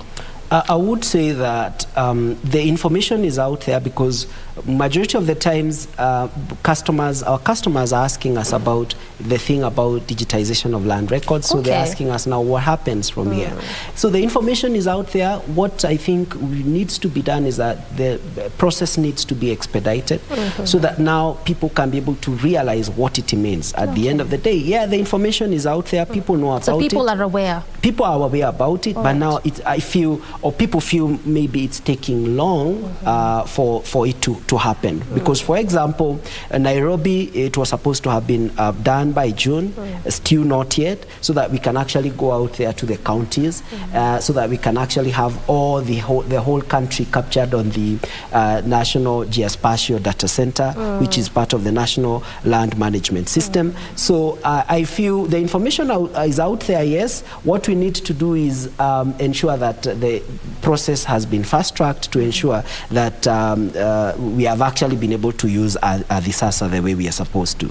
All right, well said. And even when you talk about expediting the process, the former CS Land Karunei talked about 2024, for it to be cut out across just 2 the years country. From now. You can imagine. So really, we need to fast-track that process at the end of the day. But also, I want to pick your brains on what the president talked about. That was in 20th of September when he was addressing Parliament. He talked about taxing wealth, or the wealth tax, for example. This is still a proposal, but at the moment it is actually entrenched in law, then it would mean that actually taxes on wealth would be something that Kenyans would have to make do with. And this on the aspect of businesses, investment, as well as properties. Of course, we live in Kenya, and definitely you know that we, as Kenyans, we keep saying that I will buy land, then I'll get what to do to Kisonga, I'll know. But the moment this actually becomes law, whether this land or whether this property is earning you rent or income, then you'll have to pay for it. As a realtor, and just again to pass information to Kenya, what does this mean? And again, as I said, it's not yet law, but the moment it becomes, this might just be the way we might be moving. What would this mean for the real estate business, for example? It would mean that for a long time, people have just been buying land for investment speculation. And this move is a good move because once so it's a good idea from the president? It's a good idea because however you look at it, and I choose to be positive about it, I choose to be positive about it, Doreen, because for a long time you will find that the people who invest in land, for example from AMG, they will keep asking me all the time, Martin, has anyone built there? Every single time. Someone bought land 3 years ago. Has anyone done anything there? Is there a road passing over there? So once this becomes a law, I feel a majority of the people will not let their land stay idle. If land is developed, majority of the lands that we have will be developed in this country. It would mean one thing, that ideally the property appreciation will go up. You know what I mean? So, and that's the reason I'm choosing the positive side. Because it means that if land has been developed, majority of the land has been developed, it means that, of course, land appreciation will go high, will go up, which means that even as the law or as the matter is being pushed in Parliament to become a law, it's a positive thing because it will mean that there will be infrastructure development, there will be actually people developing their plots into houses, into commercial centers, and it all means that the land in the adjacent area or in that area will go up. Number one. Number two, it will have a spiral effect in terms of creation of jobs when it comes to building and construction. So it means that more jobs will be created if more people will actually build on their in their plot. You know what I mean? So that actually will have an effect in the economy in terms of people actually getting jobs in the buildings and the houses that will be constructed. So I choose choose to look at it on a positive on side. a positive note. Yes. And of course, the president said that this is in a move to try and increase taxes. So trying to look at areas here and there where we can increase taxes to avoid on external borrowing at the end of the day, as he mentioned. But as you said, you're looking at it from a positive angle, in positive direction.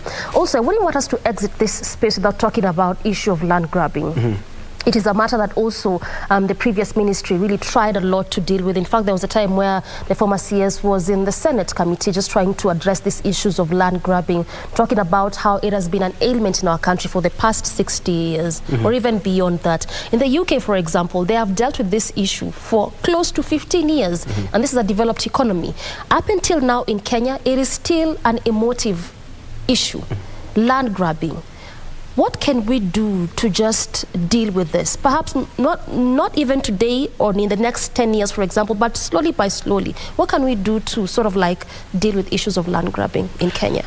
I look at the issue of land grabbing in a two-way traffic. Number one, there is what you can do as the owner of the land, and also about the systems which represents the government agencies. So I would start with the government agencies, because majority of the times where we have land grabbing in Kenya, it is where land grabbers work in cahoot with government agencies for protection. You know what I mean? Yes, because that can't happen if there is no protection from government agencies. So it means you just can't wake up and decide I'm taking your land as Martin. So I feel if we are able to align some of these government agencies so that we can be able to have people with integrity in some of those government agencies, this will be a thing of the past.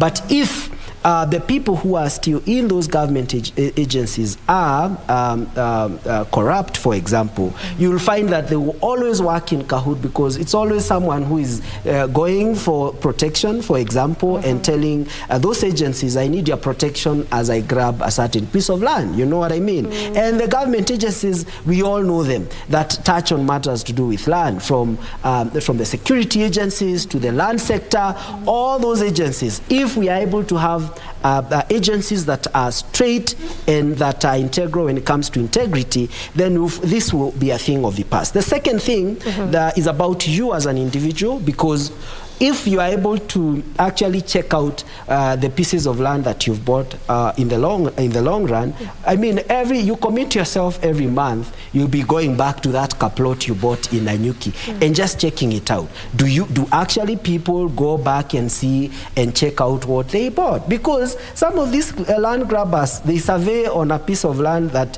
is not checked or not but honestly, for a long Martin, time. So just let me jump in on that one. I mean, okay, I hear you. Going back to that piece of land that you bought, assuming I bought a land in Kakamega and I'm living in Nairobi, how often can I really be going there? But also, if I have all the documentations and a title, why would really I be needing to be going there and checking the land? Ideally, as an individual, for example. Ideally, it's actually not about just checking. It's about doing something on the land. For example, you can actually fence it. We encourage our customers, for example, to fence. It doesn't have to be a perimeter wall. It can be just a simple fence. Because one of the things that the land grabbers take advantage of is the emptiness of the land. You know what I mean? So if you have a structure on the land, for example, in Kakamega, you have a fence, and someone is being shown your land. When you're not there. The number one question is, when did you fence this land? You know what I mean? And if they try to gain entry, you know, if you fence the land, very few people can actually dare to get into that land. Very few, if you are not the owner.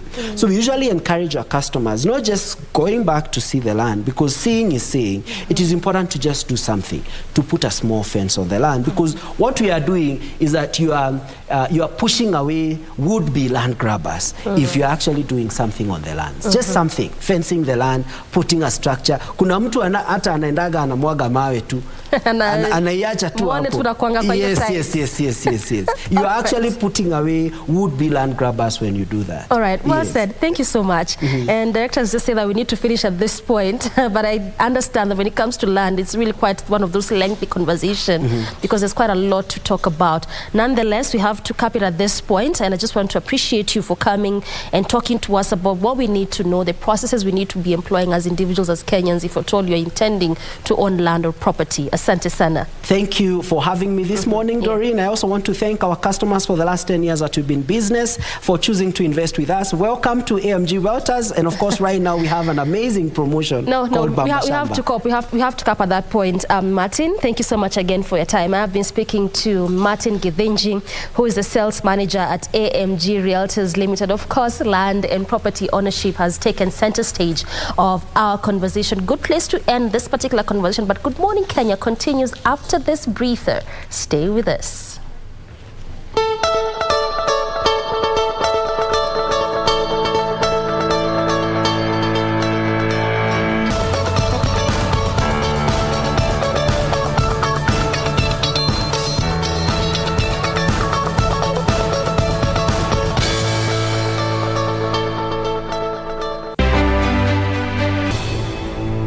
Charity Kaluki Ngilu, born on the 25th of January 1952 in Mboni, Makueni district, became one of only 5 women in Kenya's parliament in 1992, following her election as Kitui Central Member of Parliament on a Democratic Party ticket. In the December 1997 general election, she was re-elected to Parliament on a Social Democratic Party ticket SDP, but lost her bid for presidency. Kenyans want to see a new leadership in place, and that is why they are giving me this support. And I do believe that Kenyans also now believe in what I've been saying and believe that we can remove the current leadership. Ngilu would in 2002 join the National Party of Kenya, which became part of the National Rainbow Coalition NARC that won opposition leader Moi Kibaki the presidency. It was in the same election that Ngilu was elected to Parliament for a third time to represent Kitui Central in Parliament. In 2003, President Kibaki appointed Ngilu the Minister of Health, a post she served until 2007. On October 5th, 2007,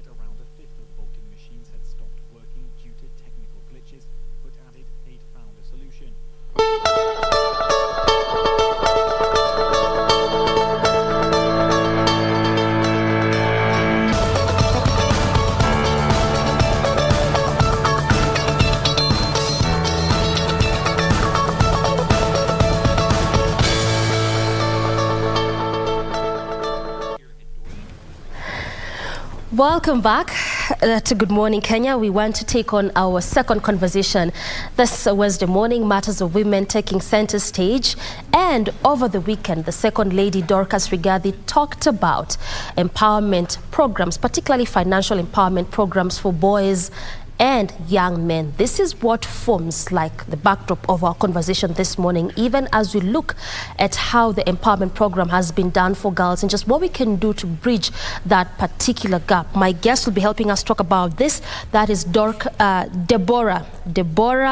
Odenyi, who is a Kenya program coordinator at Girl Rising. Thank you for making time. I don't know why I almost called you Dorcas. It is Deborah. Thank you. Thank you so much for having me. How are you doing? Doing well. Are you good? Yes. Easy, relaxed? Super. Good. What did you expect of a mwalimu?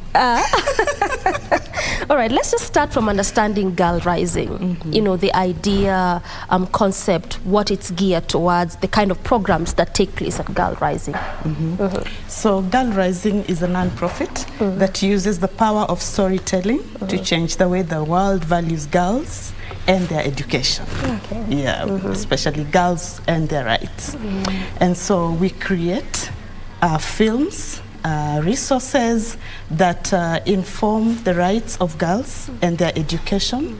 We also collaborate with organizations, especially those on the grassroots level that work to empower the education of girls and advocate access for education of girls.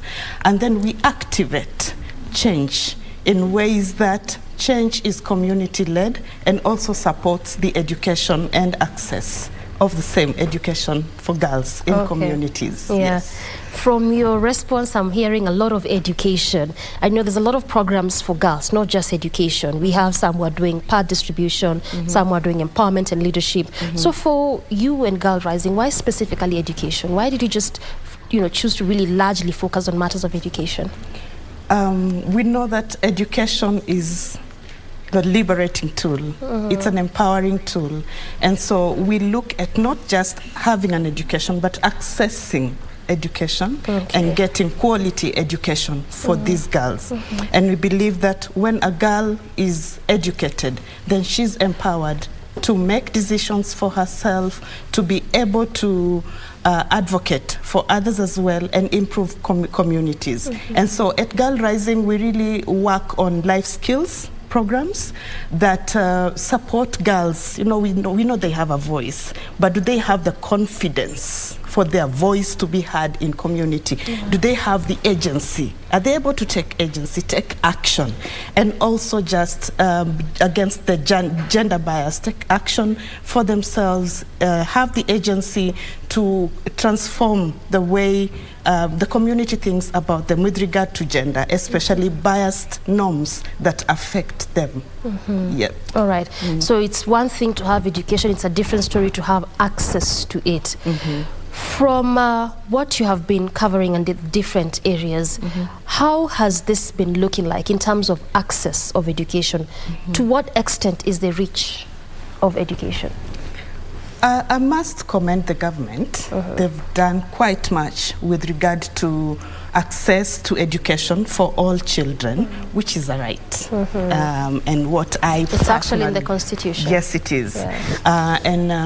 Access to education for all children by the government has made great progress. You know that all children are required to enroll in school when they get to the age of 6. And basic education is free for government. And many schools have been set up in communities and around the country where they access this education. But there are areas that are marginalized, especially for the girls that I support, the girls that we work with in marginalized areas. We still have issues of access to education. Regardless of the fact that education, the basic education is free, the government is ensuring there is 100% transition from primary to secondary school, provision of facilities, a building of schools has been done, even looking at a transformation of education with emerging trends, global trends with regard to education. There's a current reform from 844 system to now the CBC. Yes. Yeah, but there are those that are not able to access education communities. You may not believe this, especially in informal settlements where we work and in some parts of rural Kenya. And so when we look at accessibility, we are also not just thinking of them getting to a school. Are they really able to stay there? What is their survival rate in this school for them to be able to have the education they intend to? So we have issues that still hamper the government's efforts. We're looking at tribal clashes. Right now, some schools have been closed because of cattle rustling. We know that that's hampering education, right? We have gender norms. We have communities who still do not value education. And so they do not see the need for their children to access education. We also have pockets of religious beliefs who do not really value education for their children. We have issues of poverty. Much as education is free, it is not entirely free. Exactly. Yeah, there's some levies they're expected to pay in those schools. They're supposed to buy resources. And so issues of poverty in some areas affect children not to access this education. Or if they do it at a very late age. We're talking of class 1 at 6 years. You find a child getting into class 1 at 9, 8 years. And so them advancing to the next level of education will not be as those who have started the education at the right age. I hear you. Yeah. And so then, Deborah, how dire is the situation? Because I want to believe that you've at least traversed some of this area that you talk about marginalized, and I can really feel your passion, you know, when you talk about particularly matters of education, and this, again, geared towards the girls mostly. But then, how dire is this situation in the marginalized area? Much as government has tried to, you know, do its bit here and there, but how bad is it? In terms of access to education, also particularly for the girls. We'll come to boys momentarily, but also particularly for girls. But no, historically, girls have been so unfortunate, I would say. Can we say that now? Historically, yes. Historically, but yes. Not now. No. And that still affects them even today. All right. In areas where I work, you say I've traversed. Yes. And there's no place I've not moved in this you country have, with regard to education for children. And so, how bad? Perhaps you might be helping the task force to understand some of these things that they might need to be looking into, particularly in those you know, very deep marginalized areas. How bad is it? No, for the task force, I wouldn't want to go into that because they have their mandate to carry on with that. Yes. But I wouldn't say the situation is dire, but like there are those who are still affected by that, yeah. And whoever they are talking to should be those on the ground performing these tasks, especially with regard to education. You know, it's a different thing to speak to somebody who implements it in the field or in the schools, and it's a different thing to speak to those who sit in boardrooms to ensure the education is implemented. So I know they have their mandate. I wouldn't want to digress and get into that. Sure. All right. Okay, fine. So then you also talked about gender norms, customs, traditions. To what extent has this, you know, brought a burden when it comes to access of education and for the girl child? Because again, this is what you largely deal with. We have a lot of empowerment programs for girls, and also this when it comes to matters of education. How has our traditions as Kenyans, for example, our customs been a detriment to this? Yeah, I agree. Gender issues, you know, for a long time in Kenya, they have been thought of women issues, and so affecting girls so much that their potential is stifled by issues like early child marriage, you know, like economic inequalities, digital inequalities, gender-based violence. All these affect the access for education for girls and their survival in schools. And so it's imperative that we address these issues, especially with regard to girls, so that they are able to fully actualize their potential. They are able to dream for themselves, know that there are opportunities for them to achieve. You know, you speak to girls and trying to empower them, just empower them with life skills, talk to them about success for their education, to work towards achieving their dreams. And you listen to some of them and you're like, okay. So I spoke to a girl and she was telling me, all I would need is love. And so I talked to her, prodding, what do you mean by love? And she says, every sense of that word. And thinking of it now, do they get this from wrong places? I would call wrong places. Recently, we had the Ministry of Education, Ministry of Health actually release statistics of over 45,700 girls between January and February who had been handled as expectant mothers. That's huge. We're talking of about 18%. And looking at it, maybe let me just bring it close. So these are girls who are aged between 10 and 15 years. And we are talking of 1 in every 5 girls already being a mother at that age. And so when we talk, it's 10 to 15. Already a mother. You see, that is already a stifle to their education. And we know that when a girl accesses education, it's empowering for them. You know, they're able to lead a better life. because they stay longer in school. You know, by the time they complete primary, transition on to secondary, and we're thinking of now them getting into college, that is already spent time. We're talking of about 23-year-old, a 25-year-old who is now able to make decisions for themselves. A girl who is able to now make a decision on whether she'll have children, how many children. She's able to have a good life for herself, her family, and which will now translate to a good community, and as well as girls who have been empowered through education will definitely be economically better as compared to those who've not gone to school. They're able to get a job, even if it's setting up a business or something that would empower them economically. And so we know they save a lot. Girls save a lot, women save a lot.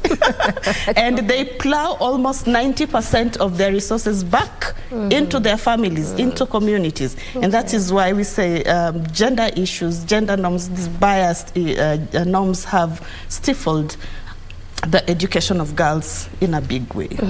Much as we're having good number of programs for girls, we'll come to that. I want us to take a very quick breath, Deborah, but also when we come back, I want us to talk about what exactly it means by gender equality. And even as we champion for girls, are we doing this at the expense of boys? We'll talk about that. Time for that breather. When we circle back, we continue with more of this conversation on matters of gender imparity, still with my guest, so stay put.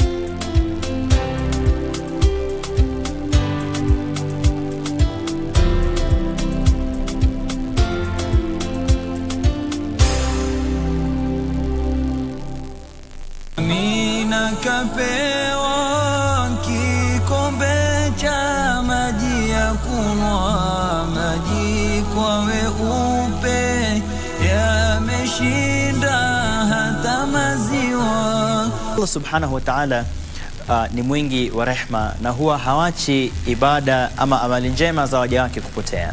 Naye pia Allah subhanahu wa ta'ala neema zake na fadhila zake hazihesabiki. Neema za Mwenyezi Mungu ni hizi, ni jicho, ni nywele, ni kichwa, ni hii, ni miguu. Neema za Mwenyezi Mungu subhanahu wa ta'ala tosha, ni nyingi, kwamba ni nyingi tosha.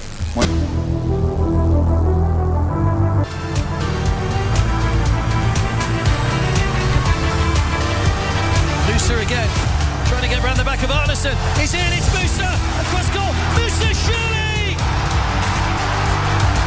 It's the Ahmed Musa show.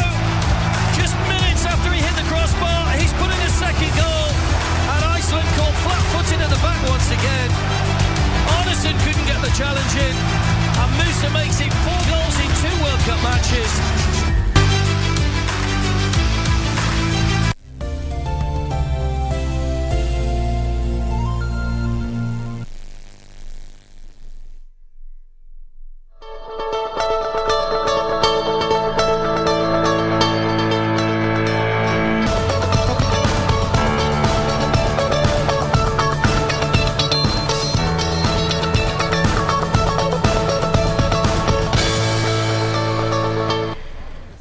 Welcome back. Still holding court with my guest, Deborah Odenyi, the Kenya Program Coordinator, Girl Rising, of course, talking to us about matters of gender imparity and how to bridge that gap. Now, as we continue our conversation, Deborah, now I want us to talk about the gender inequalities or equality. You know, this has been a kind of a statement out there. There's gender inequality. We need to bridge that gap. We need to find an equal balance. But just make us understand, when you talk about gender equality or inequality, what exactly do we mean? What are we talking about? So gender equality is recognizing sameness, you know, everyone being at the same level, and going by the definition like UNICEF defines it, it is boys and girls men and women enjoying equal opportunities, equal rights, equal protection without recognizing needs. And so it's actually basically everyone being at the same level, being treated with the same sameness. Yeah. So everyone being treated the same, regardless of gender. We're talking about both boys and girls. Yes, that's why I mentioned girls and boys, men and women. Men and women. Yeah. Does not being matter. recognized as the same. Okay, Yes. I hear you. So coming down to Kenya, it has been a pertinent issue over time. And just basically, and that's why I wanted us to begin with what you're doing at Girl Rising, because you realize even from what you've enumerated, there's a lot of issues that girls still face up until now. For instance, when you talked about the issue of pregnancy and what the MOH released, and even during COVID-19, the numbers were spiraling, skyrocketing.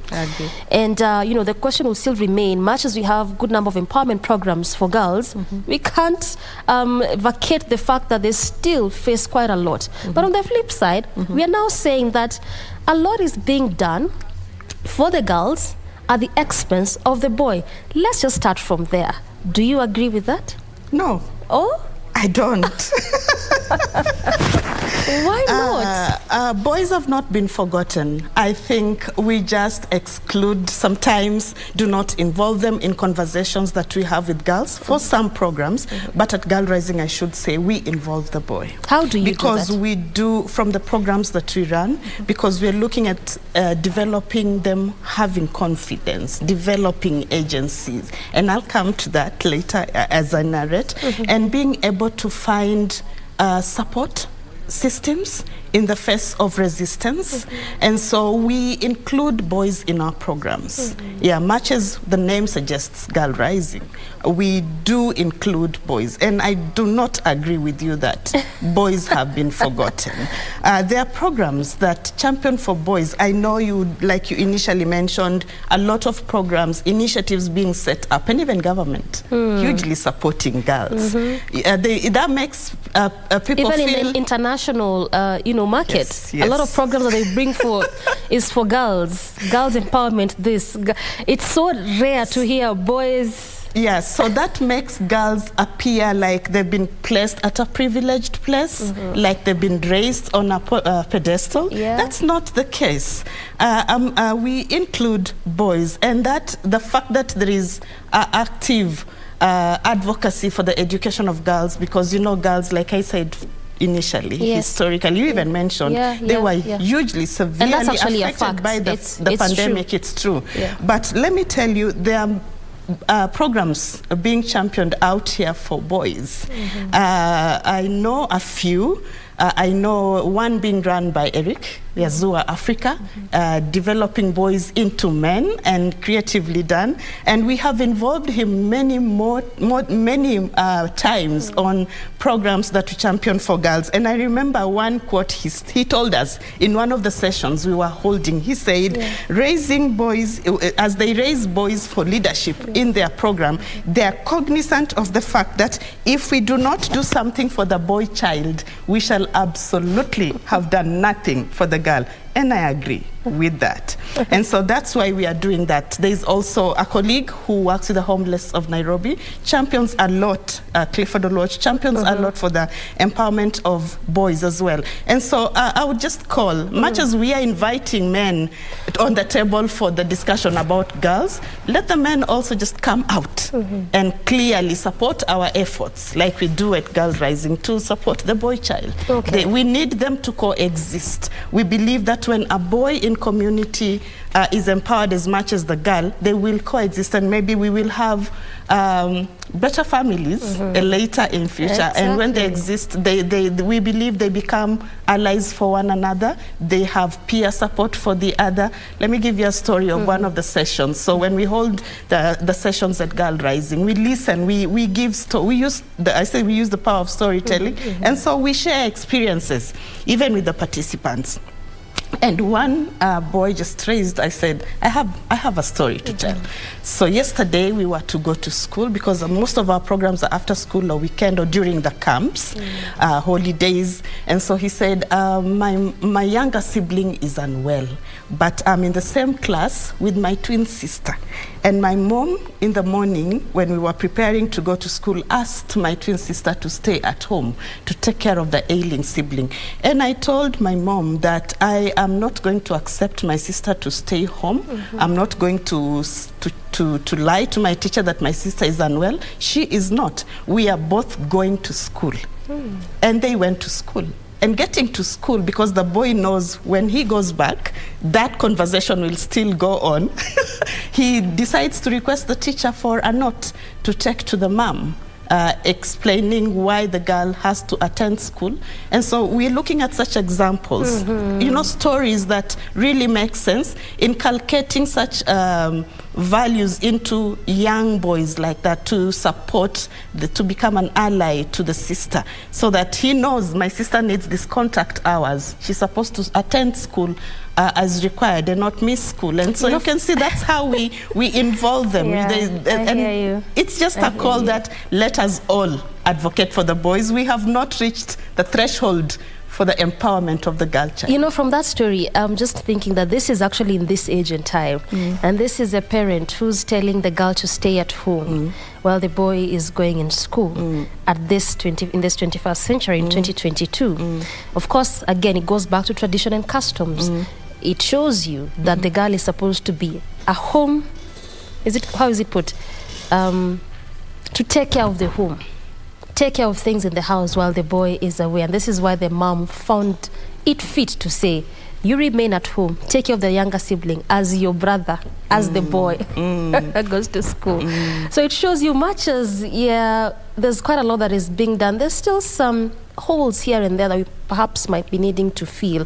And also, I like the fact that you also have programs for boys, because again, even in your response, you touched about having better homes and better families. And again, you'd understand that the conversation being peddled around, especially at this time, was the same question I was asking you, empowering the girl so much at the expense of the boy, and it being a ripple effect factor of why perhaps you don't have sort of like stable homes as at now.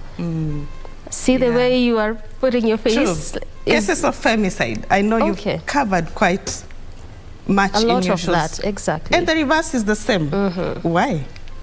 We need to mainstream gender. And put a balance on this. True. And we need to involve all. Like the story I'm telling you of this parent. Do we have these conversations in school, but do they get home? Do the same conversations get home? You can listen to some of the responses about the CBC. You know, parents do not like being pitched to. Do this, do that, you've not done this, you've not paid that. It's about showing them why they need to do ABCD, showing them why and not telling them. Then you'll make headway. I remember in one of the institutions I worked in, so before I got into working in development work, I headed an institution and realized that in most of the parental meetings, engagements I had with the parents and caregivers, like 98% were women. And to give back to education for their daughters, so they got free education in the institution I was working in, fully funded, but they only had to come back and work at a certain time as a way of giving back to the education the daughters were getting from this organization. And I realized there were some parents who would abscond, and asking why they wouldn't come to attend to their duties, because it became kind of a problem. And so I invited them for a conversation and realized that the way they work, you know, many of them would go for jobs that did not have the menial jobs, you know, like if you don't go, you're not paid. So in informal, casual work. And so I asked them, what do you want me to do, or how do you want us to work? And they told, I gave a suggestion, listening to them and their conversation, the issues that are affecting them. I asked them, and if I gave you a time to choose, or when you are able to come and work. And so the deputy I was working with at that time, my colleague, and I made a schedule in a way that they were able to pick times when they felt they are able to come and work, you know. And so we got it working really smoothly, and with time got men now involved into the education of their daughters. They would attend meetings, because I realized when we have a celebration, they come. When we need to engage about issues of school, they send the mothers to these girls. And so, involving them at that point and just having conversations about school with parents, I think would bridge the gap in gender. And as I still feel with issues of inequality, there's still a milestone we need to do in our institutions of mainstreaming gender. You know, even in places of work, we still have issues that are hugely affected by patriarchal, patriarchy. And so these need to be addressed to bridge that inequality. Now, even as talk about bridging that equality, I just want to pick your brains, particularly on what the second lady said, given that this is part of also what you're largely, deal with matters of gender. She talked about, it's actually a proposal of financial, sort of like well-being, or giving financial assistance to boys and young men. And when she made that statement, it really caused quite the conversation, amongst Kenyans. And a good number of people saying that indeed it's about time we also put boys and men on the map. We've not really had so much programs. Yes, I know you've talked about some here and there, particularly from partners and friends that you deal with. But even as you listen, you get hold of that particular statement that we now need to have financial inclusion or financial well-being for young boys and men. What do you make of this? Is it an aspect of involvement that has been missing so much so that a statement from a statement such as this would come from her? I think we just all need to recognize that there is need to also empower the boy child. So much has been invested in girls, I still believe engaging boys and having to put efforts in place that also make them look included and not excluded in changing the way they are treated, because they will then view girls and women differently. And like women have been empowered in support with economic empowerment activities, for me that is a welcome idea. If it would help, then it would still be a ripple effect for even to the families. We need to, the boys need to be taught the importance of an equitable world. We know in our societies, you and I know, men wield a lot of power. But just making them understand that there is the importance of them understanding that it's important to have equality of the genders, and also talking to them about men who are able to create a just world for women, just balancing it, and so, recognizing the fact that they are good, as good as they lead in community, in families, in wherever they are, women as well can do so. And so this for me would be a way to support the likes of Eric Foyazua, Africa supports Clifford Olwach, and any other person who is there to support the empowerment of young boys, and programs that champion for both boys and girls. For me, it's a welcome. It's a welcome idea. You know when the second lady talked about this, Madam Dorcas Rigathi, about this financial empowerment, it came off as if we don't have programs for boys at all. And you've talked about your partners, Eric and the likes. So then I just want to pick your mind on this one. Why do programs of young men and boys not so frontiered or even known compared to those of girls? Because I tend to feel that perhaps this is what then brings that inequality, so to speak, and sort of like makes us think that a lot is being done so much for the girls at the expense of the boys, because you don't even know that they exist. They exist. Yeah, you and I know they exist. Yeah, but I can tell you for sure, good number of Kenyans don't even think that it's there. So you mentioned one program, then one will say, okay, kuma inakuanga. Has this been an impediment? For instance? It has not. I think we just, the way men are socialized, even listening to them in the sessions that we hold, men are socialized not to be vulnerable. You hear of statements as, kuwa mwanamume. So it goes back to temperament also. Man up, you know, men are not supposed to cry. You know, men have emotions. They're affected And they're human equally. beings. They're human beings. Why And would so, they cry? I know. And so we advocate for that. There's a partner we work with in Kawangware, a big picture land in Kenya. She advocates for leadership. She works in low-cost support school, low-cost private schools in the community of Kawangware, you know, and working with students who are low flyers. You know, those who are considered may not be considered in any high school or something. So besides her, she's an educator. She has a background of education, and so she supports teachers in these community schools and also does leadership programs for both girls and boys. And part of the projects of their leadership camp is that they develop projects that solve issues in their communities.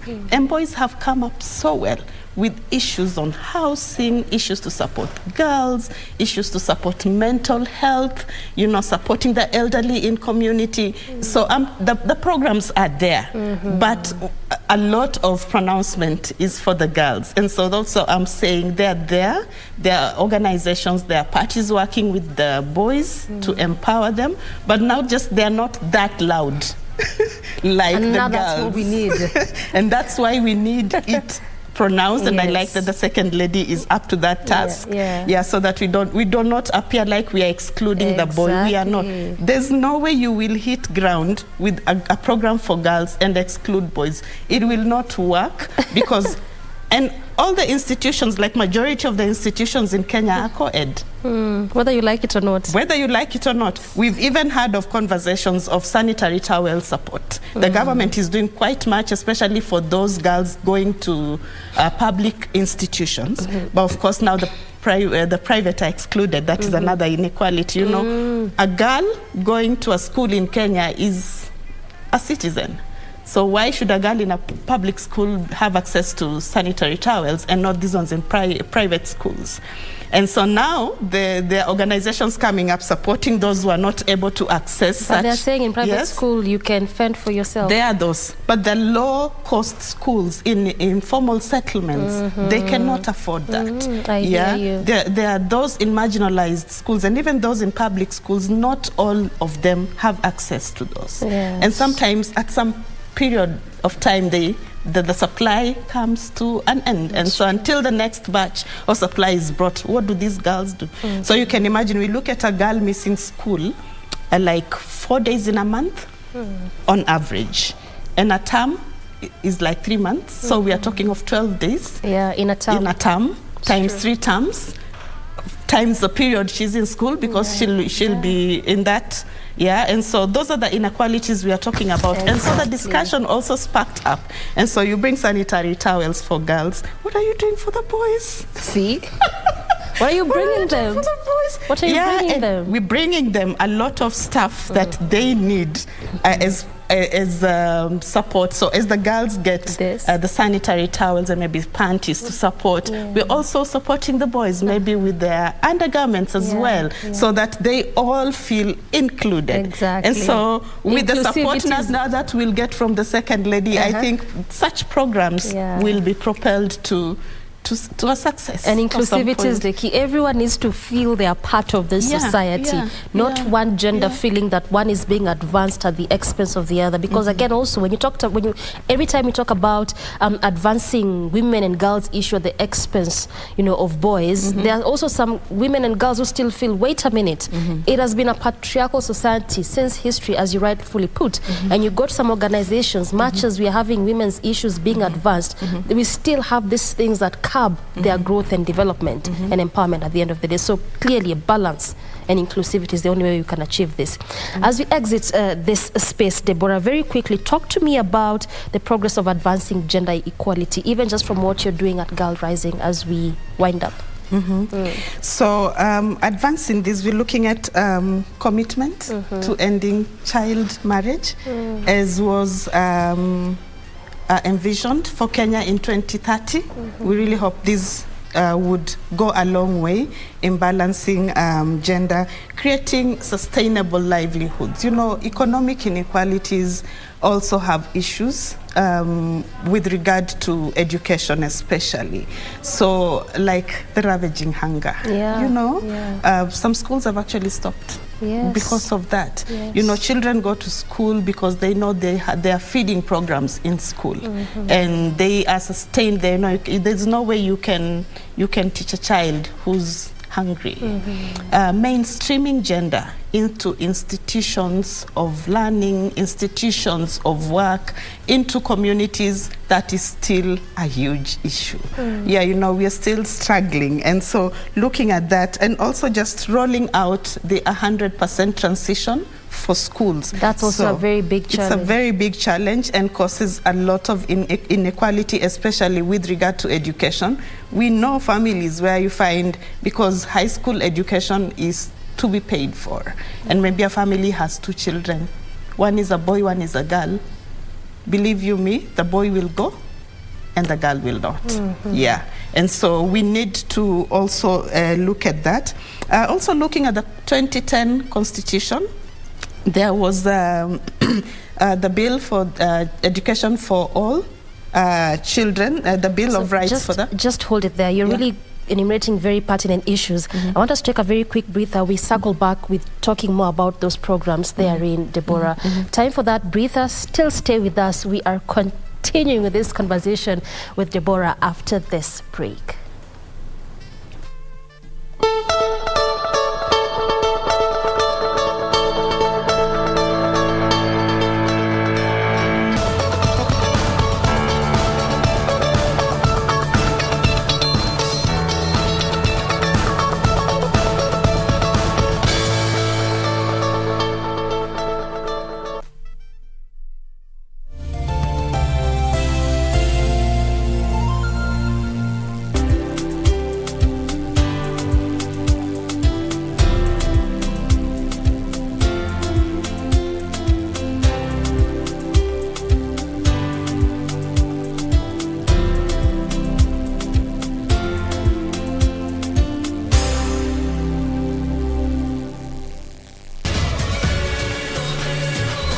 am king and country. I am supporting England. Me, I'm supporting Morocco in Africa, and in the world, I'm supporting Brazil. Tony is those guys who has a blue underwear, but on the other side it's yellow.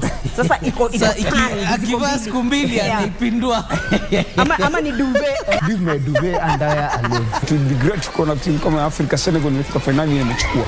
McDonald, he came across as someone who's a bit confused. The association with betting. Strongly disagree. I don't know where Bonnie Bet is getting this moral high. He disagrees horse, with the bet. Yeah? It takes 4 years to prep. And KBC is ending the drought across the country. Across the country. Yes.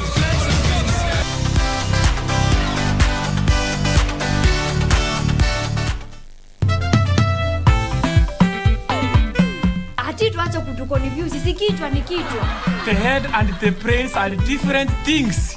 Only Bosire Burube can think like that. Julia, you can have head but hauna akili. That is why sometimes mwalimu calls us MDLs. Nikuulize, kwani mtu anaweza kuwa na brain bila kichwa? Yes, you see chaps, kichwa yako ndio chupa, and then your brains ndio match. Which side of the bed did you guys wake up from today? The clever side. A side that your bed clearly doesn't have.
Exactly 9 on the nose. We continue with our conversation. Just before we get to wrap it up with my guest, still on matters gender imparity. Before we took that break, Deborah, we were talking about the gender inequalities, the gender equality, and the progress therein. So just talk to me about these programs that you are enumerating in terms of how you're progressing on matters of gender equality. Yeah. So as we work with girls and boys in communities, we encourage all of them to dream for themselves, dream of the lives they would like to lead.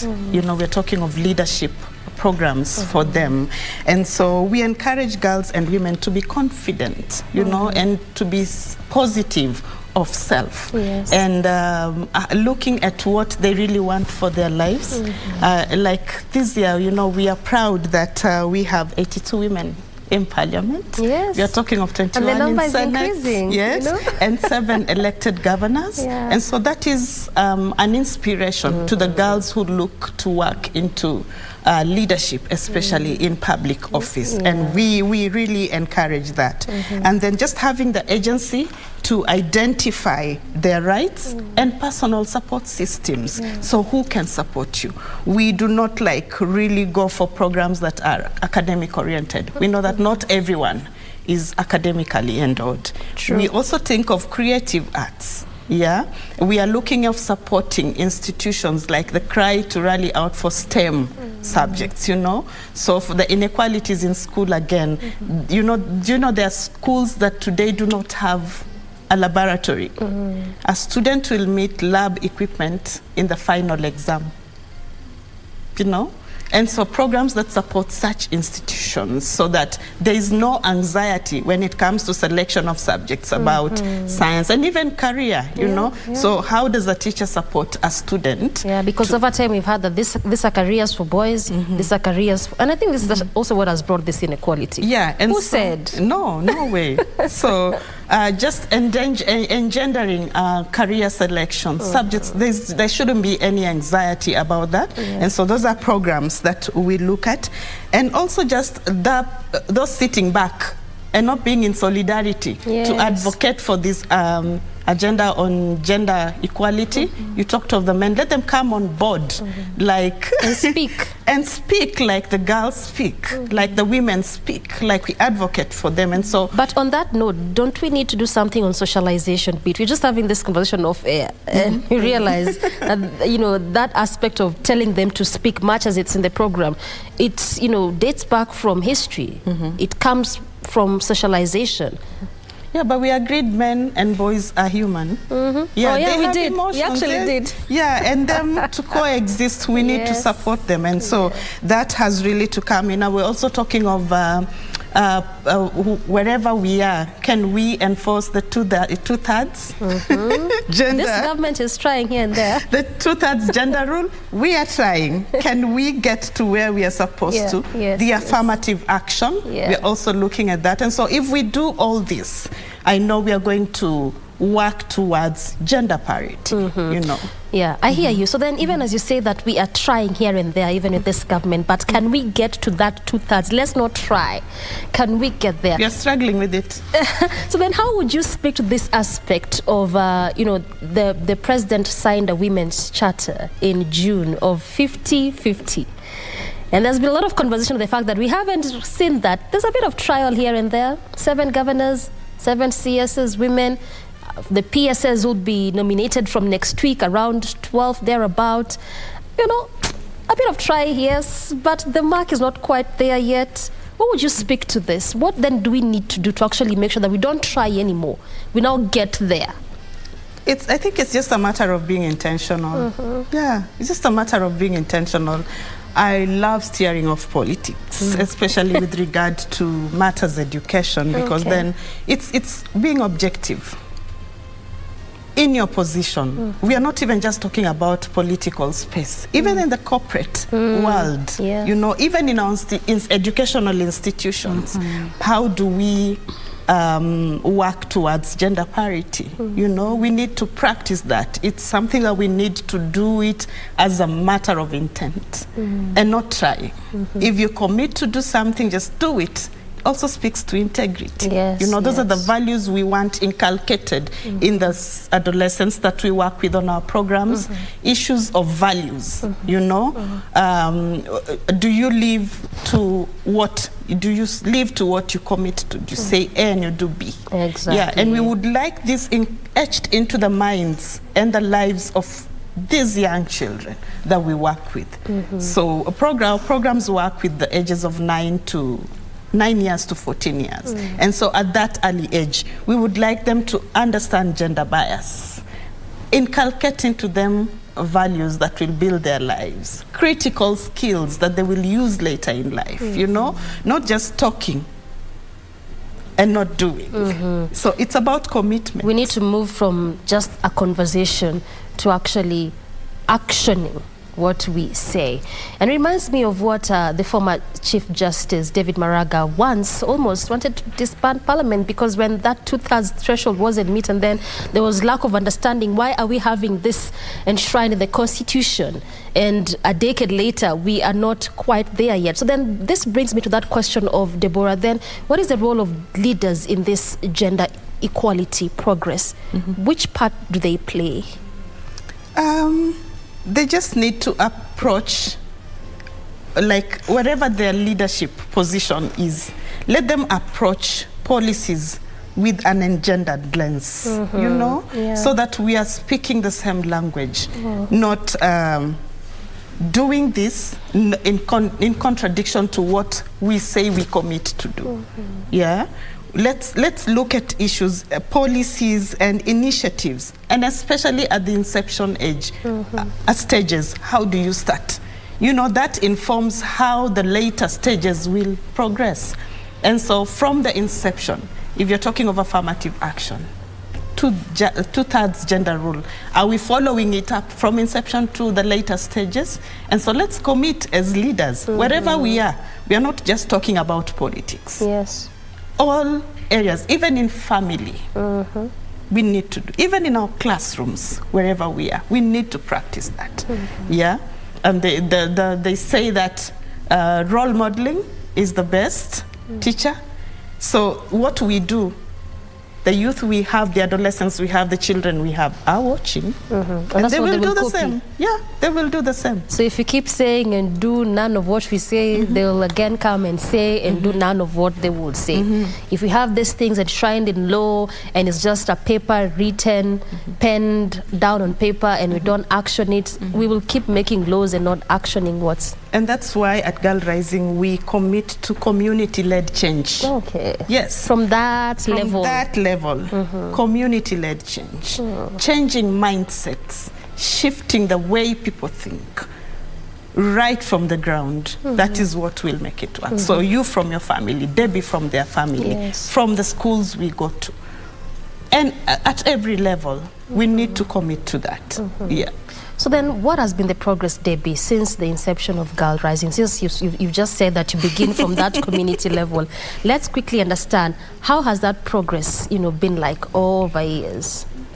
Not over years, I'd say like 3 years now, because we began in 2019, and ours is for now short term, because we work with students, and supporting organizations that do their own work, their co-work, and looking at it long term. So working with students, you do not expect any impact as at now that you would speak of, except for stories of change, like I have been mentioning to you, from organizations. And with the belief that supporting their work, we are going to achieve what we intend to change the way we view girls, their education, changing biases in norms, and changing the way communities view gender equality. That is the long term. And so when we listen to stories of organizations that we support, working really towards achieving gender parity, then we know we will make progress. Yeah. And I like, those ideas that you have in the long time, change of mind, shift of mindset, because I'm a firm believer that good number of this, not even good number, it all begins in the mind. If there's a way in which your mind can be shifted on a particular issue or a circumstance, then what can't you do? Yeah, and just short term, maybe impacts would look like, let me give you a story of a girl in Kibera, one of the organizations we work with, Sunflower Trust. Yes. So she works on improving literacy skills for girls. So Rukia was brought up in Kibera, and that's where she's been all her life, and understanding the lives of community. We talk of community-led change, and so she works with low-cost private schools, and she comes up with programs in literacy at her center, Sunflower. And so she gets children who are really low at literacy levels. I know you've heard of a class 5 not being able to read. Yes, even a class 7. Those are the girls she supports.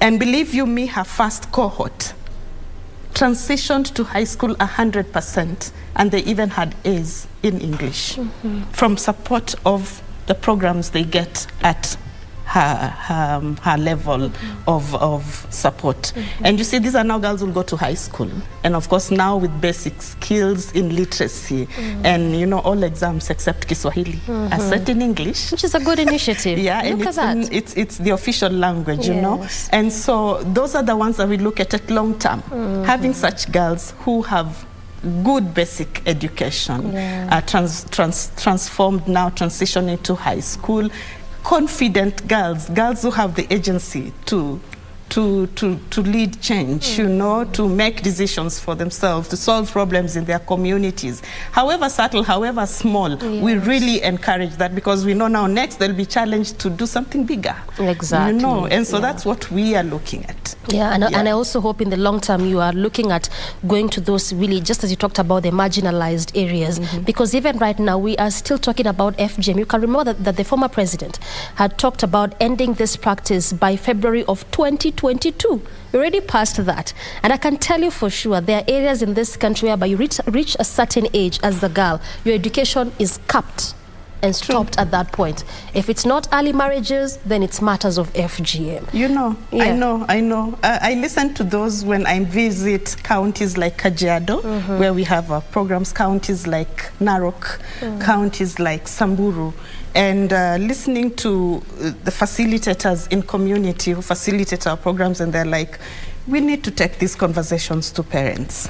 Of course, they allow their daughters to come for these camps, so sometimes they hold camps to keep girls away. When schools are closed, then girls are susceptible to the cut. Exactly. And so they hold camps to keep them away from reach at home for marriage. Of course, when you get the cut, then that is a ticket for you to become married. And that's how your education stops. Yes, and so looking at these girls as brides-to-be, mothers-to-be.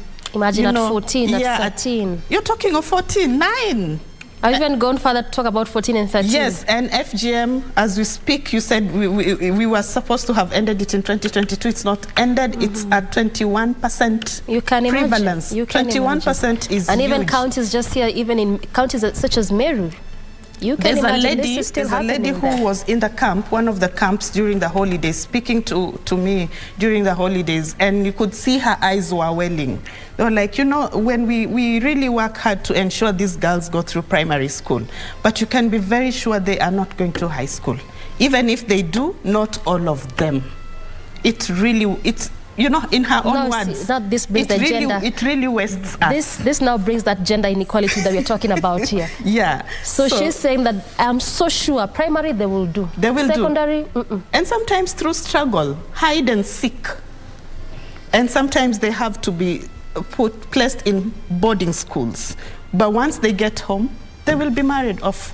And I like the women who come from these communities, and they are champions for these girls. They have rescue centers, they have safe houses to ensure they go to school. And when we talk of high school, I have a friend in Samburu who runs an initiative for girls.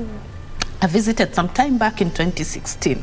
When girls get to high school, they don't go back home. They will never be seen at home, because then they won't come back to school. So until they complete Form 4, until they complete college, they will be at her center. Because it's that bad to go back home. It's that bad to go back home. And sometimes even the boys are affected because, you know, they are brought up to, as known as, they're the pillars of the home. And so at a certain age, what do you mean you're still going back to school? You're supposed to be married and take care of your family. This is even happening for boys. Yes, they even leave school to go find labor. There's an initiative we work with in Laikipia known as Drawing Dreams Initiative. Working so hard to ensure that they stay in school. They go to find work, sand harvesting, so that they're able to take care of their families at home. I feel like culture and tradition is really... It's a big culture. You know, a culture is good. We are a product of cultures, but then there are things we need to shun away from. We should, and you know, culture is learned. And you can unlearn you're not born with it. You can unlearn it. We can make it deliberate that the children we bear only learn what is progressive for them. Yes. And not what is retrogressive. How do we make it practical, Debbie? Because I can tell you for sure, this is an issue that is cross-cutting.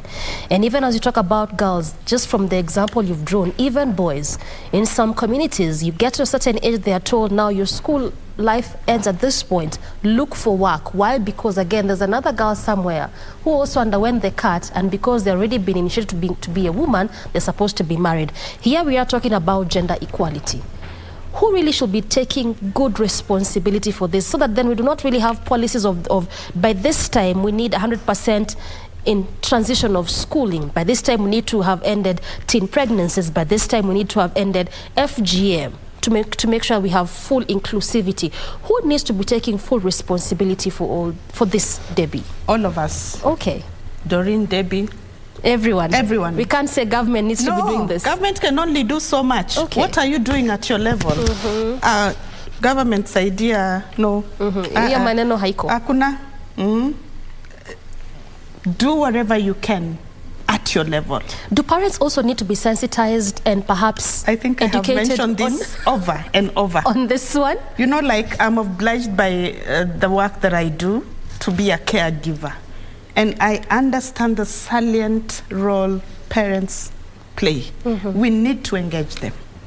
And even communities, regular creation of awareness. Let's keep mentioning it. Let's keep mentioning it. Yeah, not just once and it's put under the table. Let's keep doing it. Let's keep doing it and we shall achieve it. Yeah, I believe so.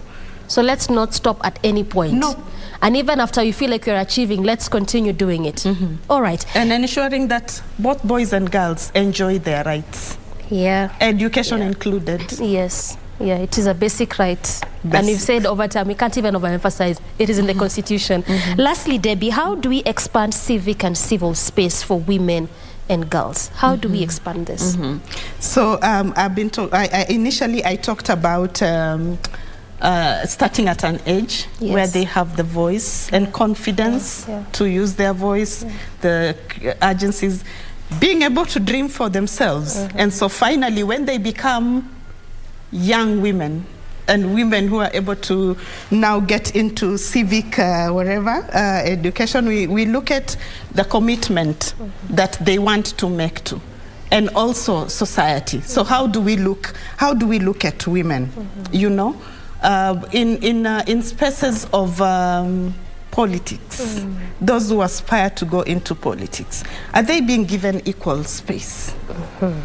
You know, are they getting the same protection? Why would a man take the podium to campaign and listened to? And in some cases, when a lady takes to the podium, they are shut down. Sometimes they are attacked.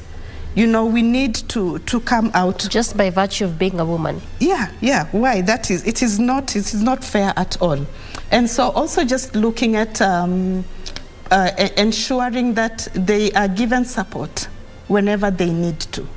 Do they feel safe in the civic space that they operate in? We are talking of having equality in both elective and appointive. We talked about that initially. Yes, the affirmative action, the 2/3 gender rule. We need to support that. And even from institutions where we start learning, how do you empower both girls and boys when they seek for leadership, when you are assigned roles in those institutions, and even in the corporate world where work is? Are we also supporting gender equality? I need that needs to do that. And then just women having the confidence to identify their rights and working towards achieving them, and not just sitting back and hoping you will be given. Yes. No. That's another thing, actually. Go for it. Go for it. Don't just sit back. Go for it and you will be aggressive enough. True. Yeah, and so also county governments, now that there's devolvement of governments, are we working towards efforts in achieving gender equality in whatever we do? Of course, and social inclusion.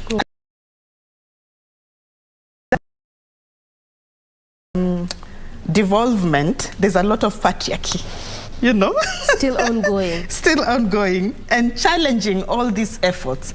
But as much as it's being achieved, working towards achieving it at that national level, let it also be devolved.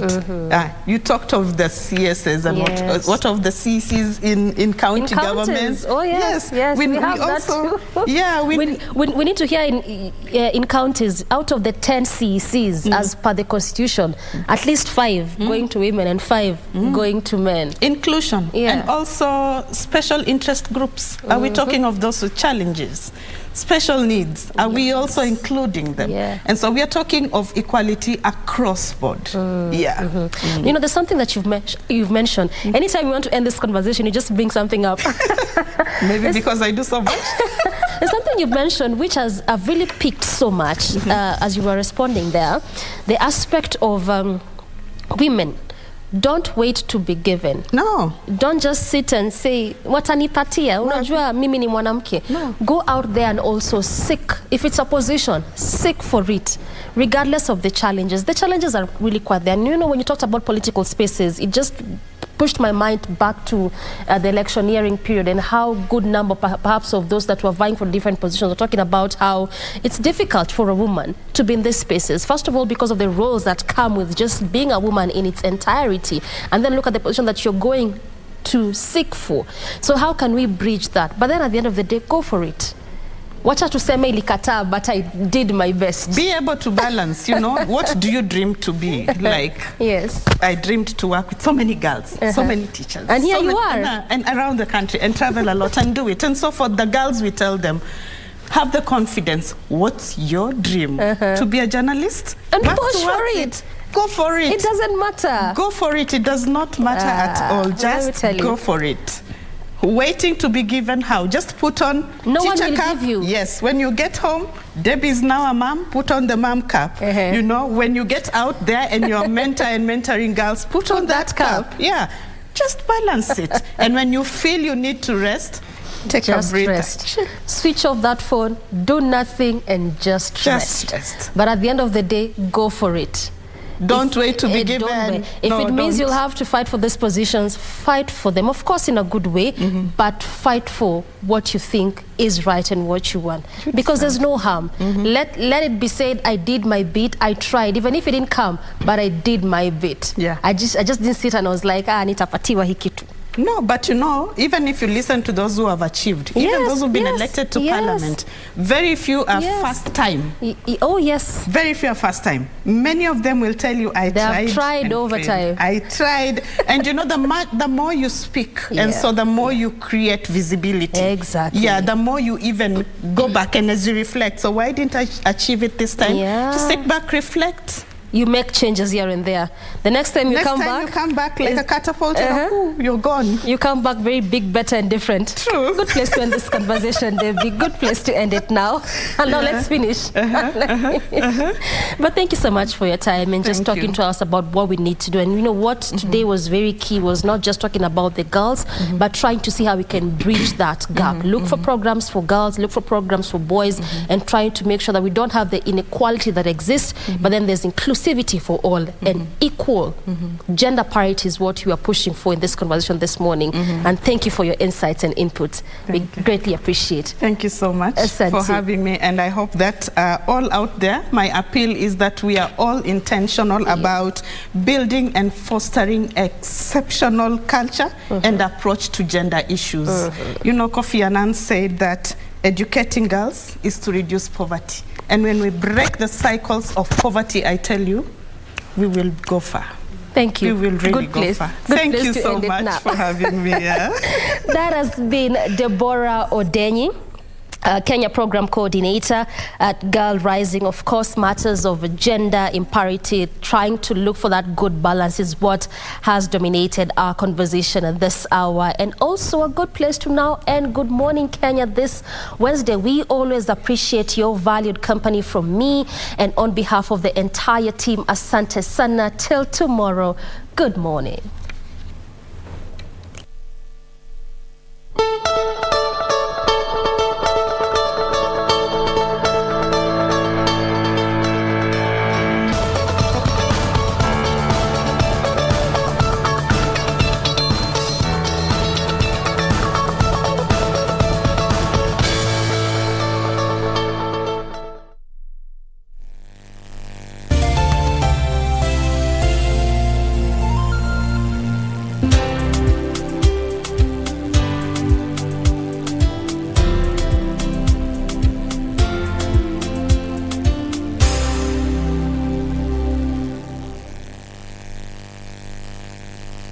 Kupata Waibrania kama sikiza tune yako, bonyeza star 811 star 817 hash.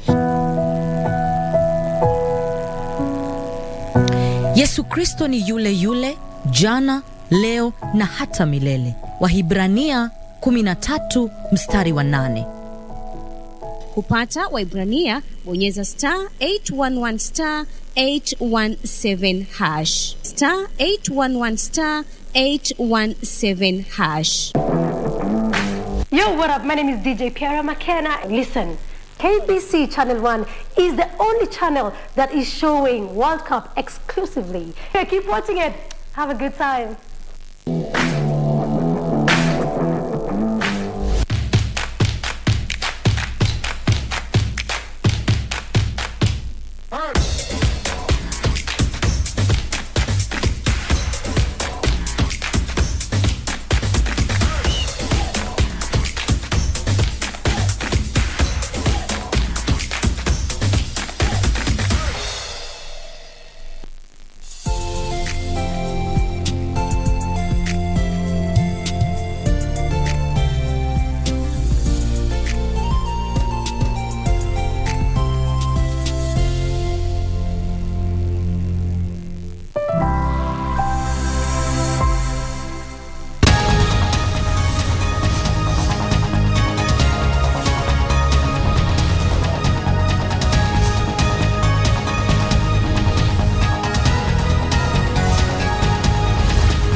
Welcome to this live broadcast of the National Assembly, the morning sitting on this day of the 9th of November, the year 2022.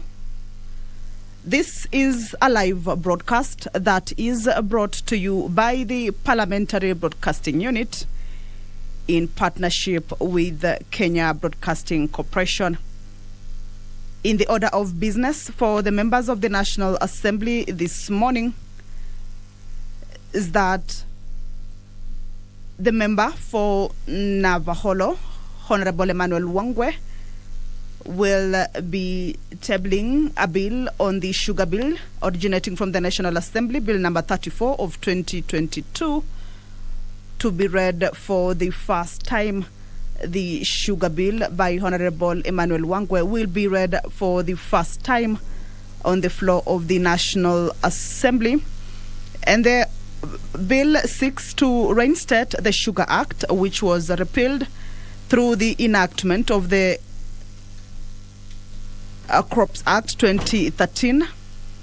The enactment of the bill shall restore the roles of the Kenya Sugar Board, currently undertaking the Sugar Directorate of the Agriculture and Food Authority, established under the Agriculture and Food Authority Act 2013. This is a bill by the member for Navaholo, Honorable Emmanuel Wangwe, that will be read for the first time. It's lined up for consideration on the floor of the House this morning. Lined up for consideration also is a motion by Dagoretti South Member of Parliament, Honorable John Kerry, on the empowerment of artisans by the national government. This is a motion that was already moved on the floor of the National Assembly. And debate on this particular motion will be a resumption of a debate that was interrupted on the Wednesday of November 2022 in the afternoon sitting. In this motion, the mover of the motion seeks the House to resolve that the national government, through the relevant ministry, formulate a policy ring-fencing 2% of the monies allocated under the National Government Constituency Fund and Wezo Fund for the purposes of equipping artisans with the necessary skills, technology, and tools. This motion will be debated on the floor, which will be a resumption of a similar debate that was interrupted on the 2nd of November, the year 2022, on a Wednesday in the afternoon sitting. Also lined up for consideration is a motion by the Dagoretti North Member of Parliament, Honorable Beatrice Elachi, on the development of a unified national policy on small and micro enterprises. Again, this is a motion that was moved by the member for Dagoretti North, Honorable Beatrice Elachi.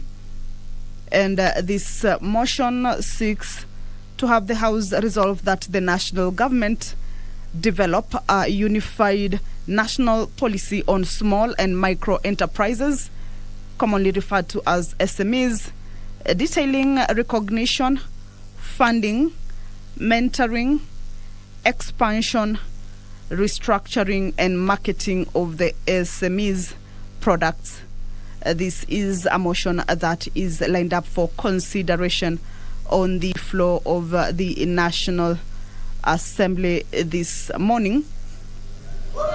Two motions lined up for consideration and a bill by the member for Navaholo, Honorable Emmanuel Wangwe, on the sugar bill originating from the National Assembly, Bill number 34 of 2022, will be read for the first time on the floor of the House. Deputy Speaker of the National Assembly, Honorable Gladys Boss-Sholei, has entered the chambers. She will be presiding over this morning's sitting. I will now hand you over for this live broadcast brought to you by Parliamentary Broadcasting Unit in partnership with Kenya Broadcasting Corporation. My name is Kamche Menza. Good morning. Let us pray. Almighty God, who in your wisdom and goodness have appointed the offices of leaders and parliaments for the welfare of society and the just government of the people, we beseech you to behold with your abundant favor as your servants whom you have been pleased to call to the performance of important trust in this republic.